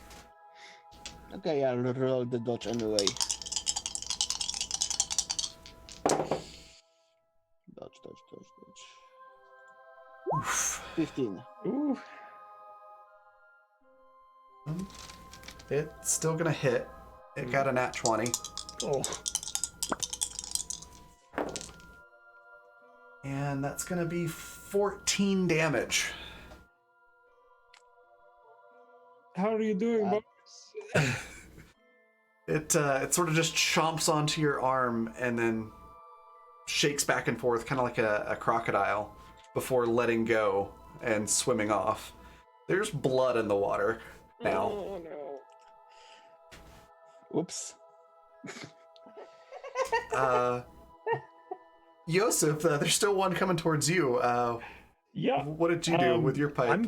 I'm gonna Hail Mary whip the pipe off away from us. Okay. You sort of throwing out like a javelin almost? Yeah, just as much range as I can get with it. Okay. Give me a might roll.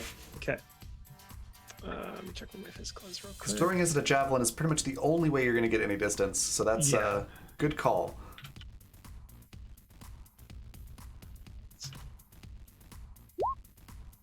Well, 14. 14? Yeah, you get it a few meters away from you. Pretty decent. And it quickly, like as soon as the thing leaves your hand, its head jerks to the side, and it's homing in on that like a missile. Okay. And so it just zoom, goes and grabs the pipe and swims Like off into the forest. Boris, are you still holding on to that pipe? Okay, now I've lost more than half of my health points. I think no. Okay. If you drop the pipe, that one will come back around, grab the pipe, and swim off into the kelp. Just as a reminder, remember when I said if you're in combat, you're already in trouble?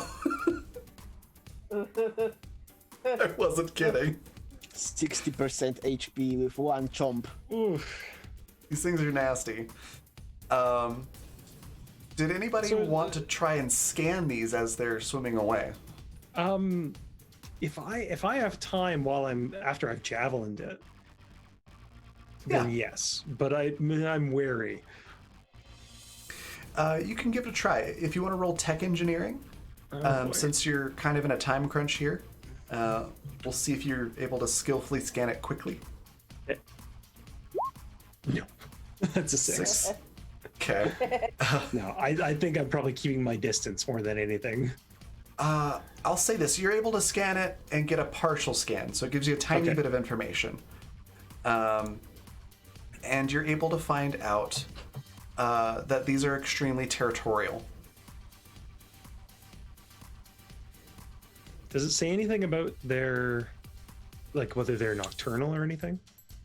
No, you weren't able No. to get any more information than that they are very not territorial. Okay, So if you're not in their territory, they'll leave you alone. gotcha. For the most part, unless one gets lost somehow. Right. Which is pretty much what happened to the first one. And clearly they like metal. Or at least shiny things. Good I musical can taste. appreciate them. Oh, what was that? I can appreciate that. Yeah. They're sort And of the they're saying they magpies have- of the sea. Good taste in music. Nobody has Yes. commented on my new Jimmy. Oh, that Nobody just has clicked. commented on my That's new awesome. Jimi Hendrix blanket I have now. Yeah. Give me it back. The trade system. No, it's mine now. I'll give you this as well. Can you, You do take notice- care of Boris' arm? Boris, come here. You also notice that they seem to be swimming lower to the bottom of the ocean. And since this is a deeper section, you might be able to stick closer to the surface to get that kelp fruit. Interesting. And maybe you could avoid them. Hey, Gwen! Thanks so much for that resub. 5 months. Wow. Thank you for continuing to be a part of the family. Also, a new follower. Oh, hey! How's it going, Bob? Good to see you. Welcome to the guild. And Gwen is giving an advantage to the cast with that subscription. Ooh. So, I think bolstered by that, I think the kelp fruit might be our best option. Yeah, we could do some advantaged, buffed up like blend in rolls and just try and secretly swim our way through. And If they have any sense of smell, I will not be doing the blending in. I got So, the 18 on medicine. Ooh. okay, cool. So you successfully used the med kit. So, Boris, you get half your hit points back. What's the suit like though? Oh, cool. Thanks, Bob. We're gonna say this is fancy, super awesome, futuristic suit, and so it self-repairs. Okay. But I'm just just kind of a old, weird- plain, old school model human, and I do not. Okay. No, No. you didn't get the upgrade. No. Yeah. But you do get half your hit points back. So that should put you at almost full health. And yeah, so you do have an advantage and 2d6. This is basically a use it or lose it, and we are coming up on our last 10 to 20 minutes here. So if you don't use them, they'll carry over to the next community game Friday, which will be a different group. So it depends on how nice you want to be to your next group. I don't know. We're kind of at a make or break point. yeah, that's true. You do need that that kelp fruit to We need make that kelp fruit. a few things. I believe you needed that for the welder as well, if I remember correctly. Yeah, that sounds right. And the desalinator, right?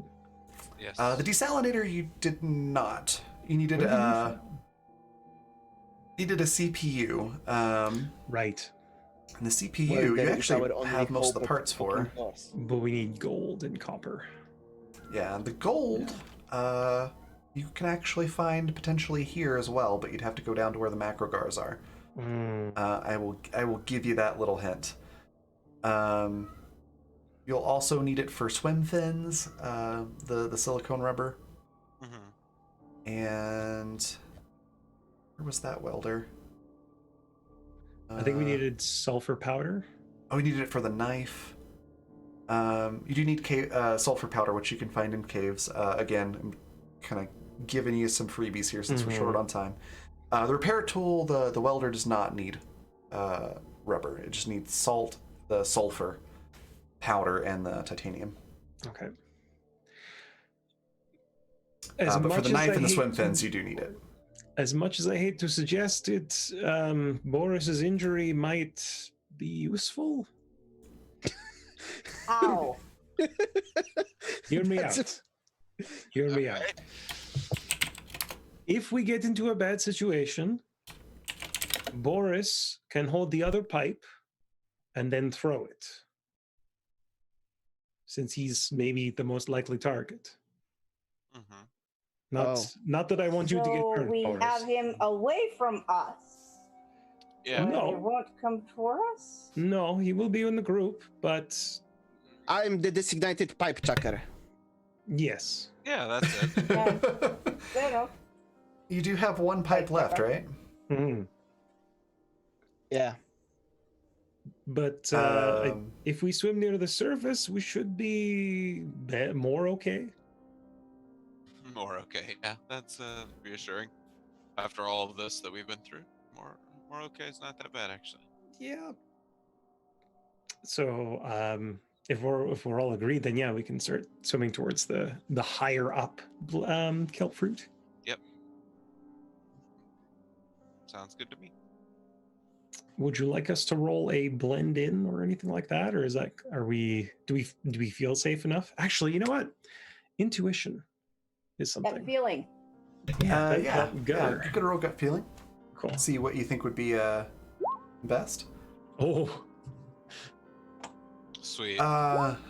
So perfect. So Dr. Maloney, Yeah.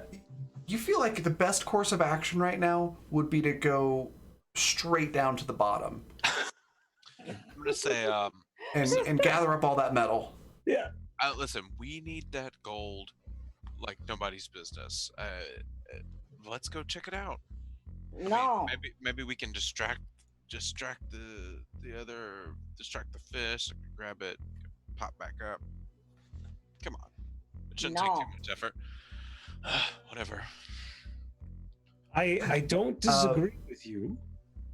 Maybe not today. Yeah, We okay. need gold, but we need our hands and legs too. Yeah. Yeah.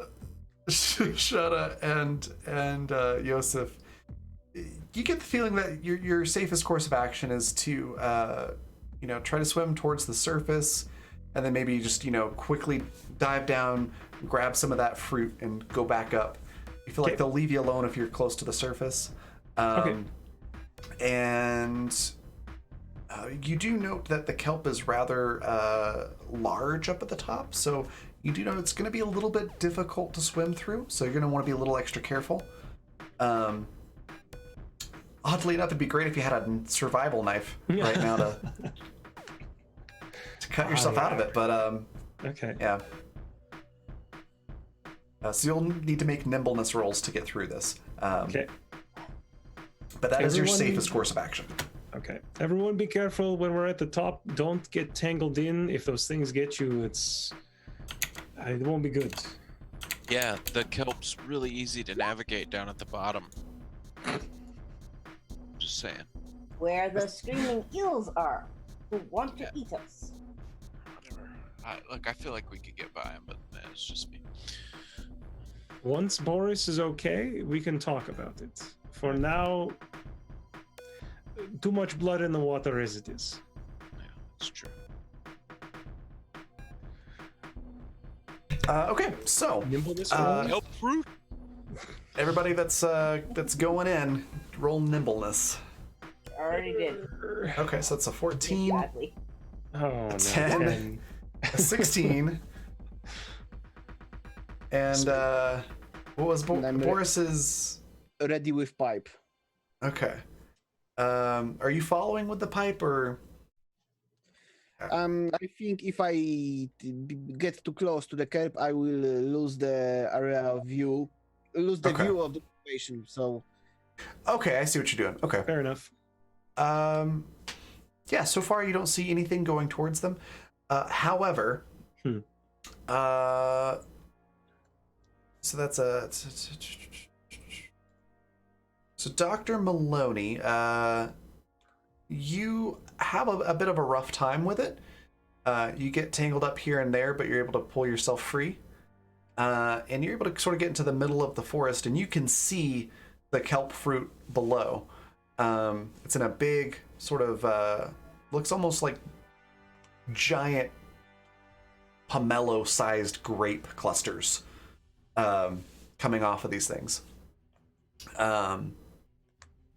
So like each fruit is the size of a pomelo, but they're clustered like a grape. So you've got a pretty good sight on it. It just took you a little bit to get there. However, Yosef and Shoshana, about halfway to where Dr. Lyle Maloney is, you get super tangled up in the kelp. You didn't draw attention from the macro guards, but you're kind of stuck. You're gonna need some help. I used all my And more. maneuvering with the cephalopods. So, Can't pay more. this is fun. Okay, I see. I'm coming. Not how I like to live. It's kind of comfortable in a weird way. Too bad we don't have any knives. I'm coming That's to help what the one who's deeper. Forget. All right. There's the opposite, the one who's less tangled. Okay, that's gonna be Sashana. So Boris, roll nimbleness to see if you can get through the help to get over to Sashana. We die because we Yeah. tangled in Oh, kelp. nice. What a way to go, Nice. wouldn't it be? You navigate that kelp like a veteran of swimming through kelp, and you're able to get not only Sashana untangled, but you quickly get over to Yosef and get him untangled as well, and all of you can make it over to where Dr. Maloney is. Excellent. If Okay. you see this fruit. One sec, I'll be right back. Mm-hmm. Cat in the dilemma. Which side should I stay I love the on? fact that we can hear the cat just going Yeah. nuts in the background. Yeah, Boris, Yeah. Boris, I even don't know with what's one going on with her. palm arm, you are amazing. That's Also, by not the way, me. Jay, I am absolutely adoring Yosef. Oh, he's growing on me, like some like weird Joseph. grandpa. Quite a bit. So yeah, do you all swim down and get the fruit? Yeah. Yes, it seems. Mm-hmm. So each fruit takes up 4 storage units, or units storage. So they are rather large. But yeah, you're able to get as much as you'd like because there's a lot of it. I'll Let- grab like Let's do 3 as for much myself. as we can. Yeah. Okay. yeah, definitely. Loot everything is my usual approach. Perfect. I have to come back here. Okay. As you get the last of that fruit, thankfully the macrogars are leaving you alone. They seem to be happy with their metal down at the bottom. And then as you swim back, you do get a glimpse of another biome just past this one. And Which it is much deeper. You can see sort of little plateaus of rock, and then off in the distance, just barely visible, you do notice something a little bit disturbing. And I'm gonna pop it up on camera here. Let's see if I can get it on here. For everybody on chat to see.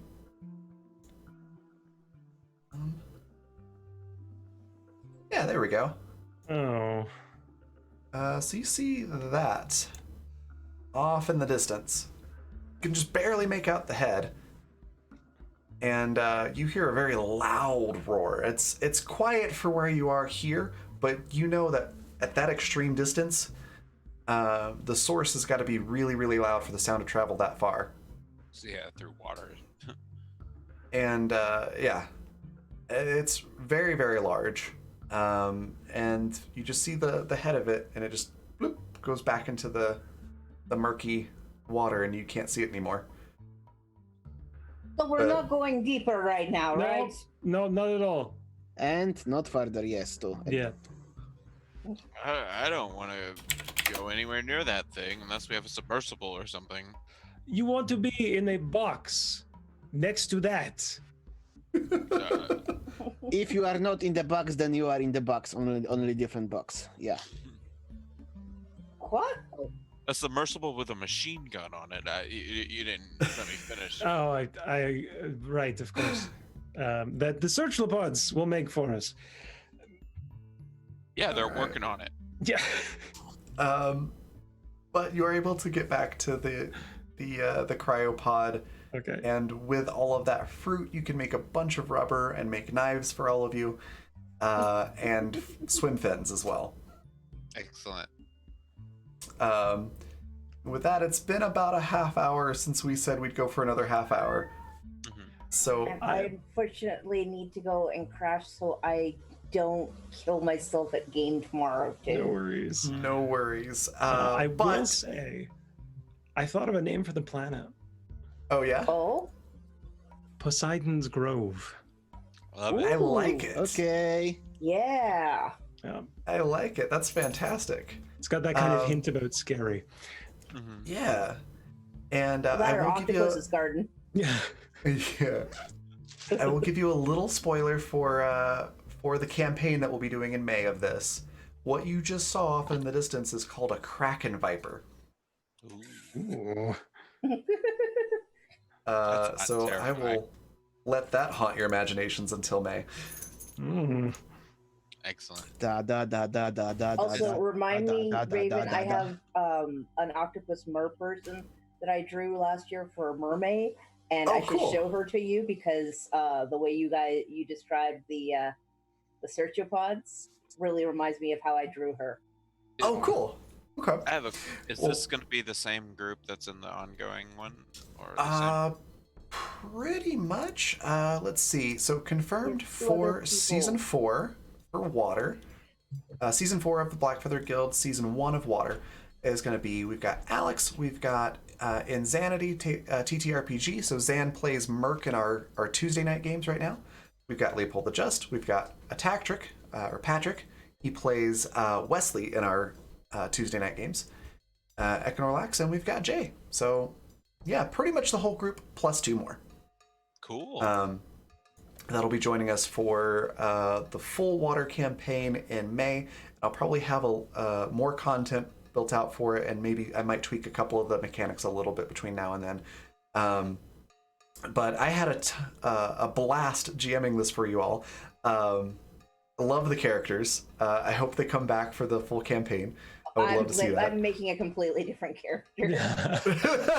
No worries. But I do like she your was characters. fun, but it's just like not what I would play in a long-term game. Fair. That's fair. I actually always play kind of like assholes for some reason, so I definitely this character. We are going to go on a raid, so I do hope you will all join us. Actually going to go raid a friend of mine who is playing Subnautica, which is the video game that inspired this game. So we're going to go Brilliant. raid him in just a sec, but I do want to give everybody a chance to say, what was your favorite part about the favorite part of the session, and also where can we find you online? What are you working on next? A little chance to promote yourselves. So we're going to go in the opposite order as the start. So we're going to start with Leopold the Just here. Tell us a little bit about where we can find you next, what you're working on online, and what was your favorite part of the session? Yeah, as she said, I'm Leopold the Just. I'm a social media consultant for a few different tabletop RPG companies. You can find me on Instagram, Twitter, and Facebook. All of it's at Leopold the Just, one word, obviously. As far as what I'm working on next, starting next Wednesday night at 9 p.m., I think, 9 p.m. Central, I'm going to be playing in a Ghosts of Saltmarsh 5e campaign that's going to be ongoing. That's going to be pretty cool on twitch.tv/Dark Galaxies Gaming. It's a pretty cool channel. Check that out.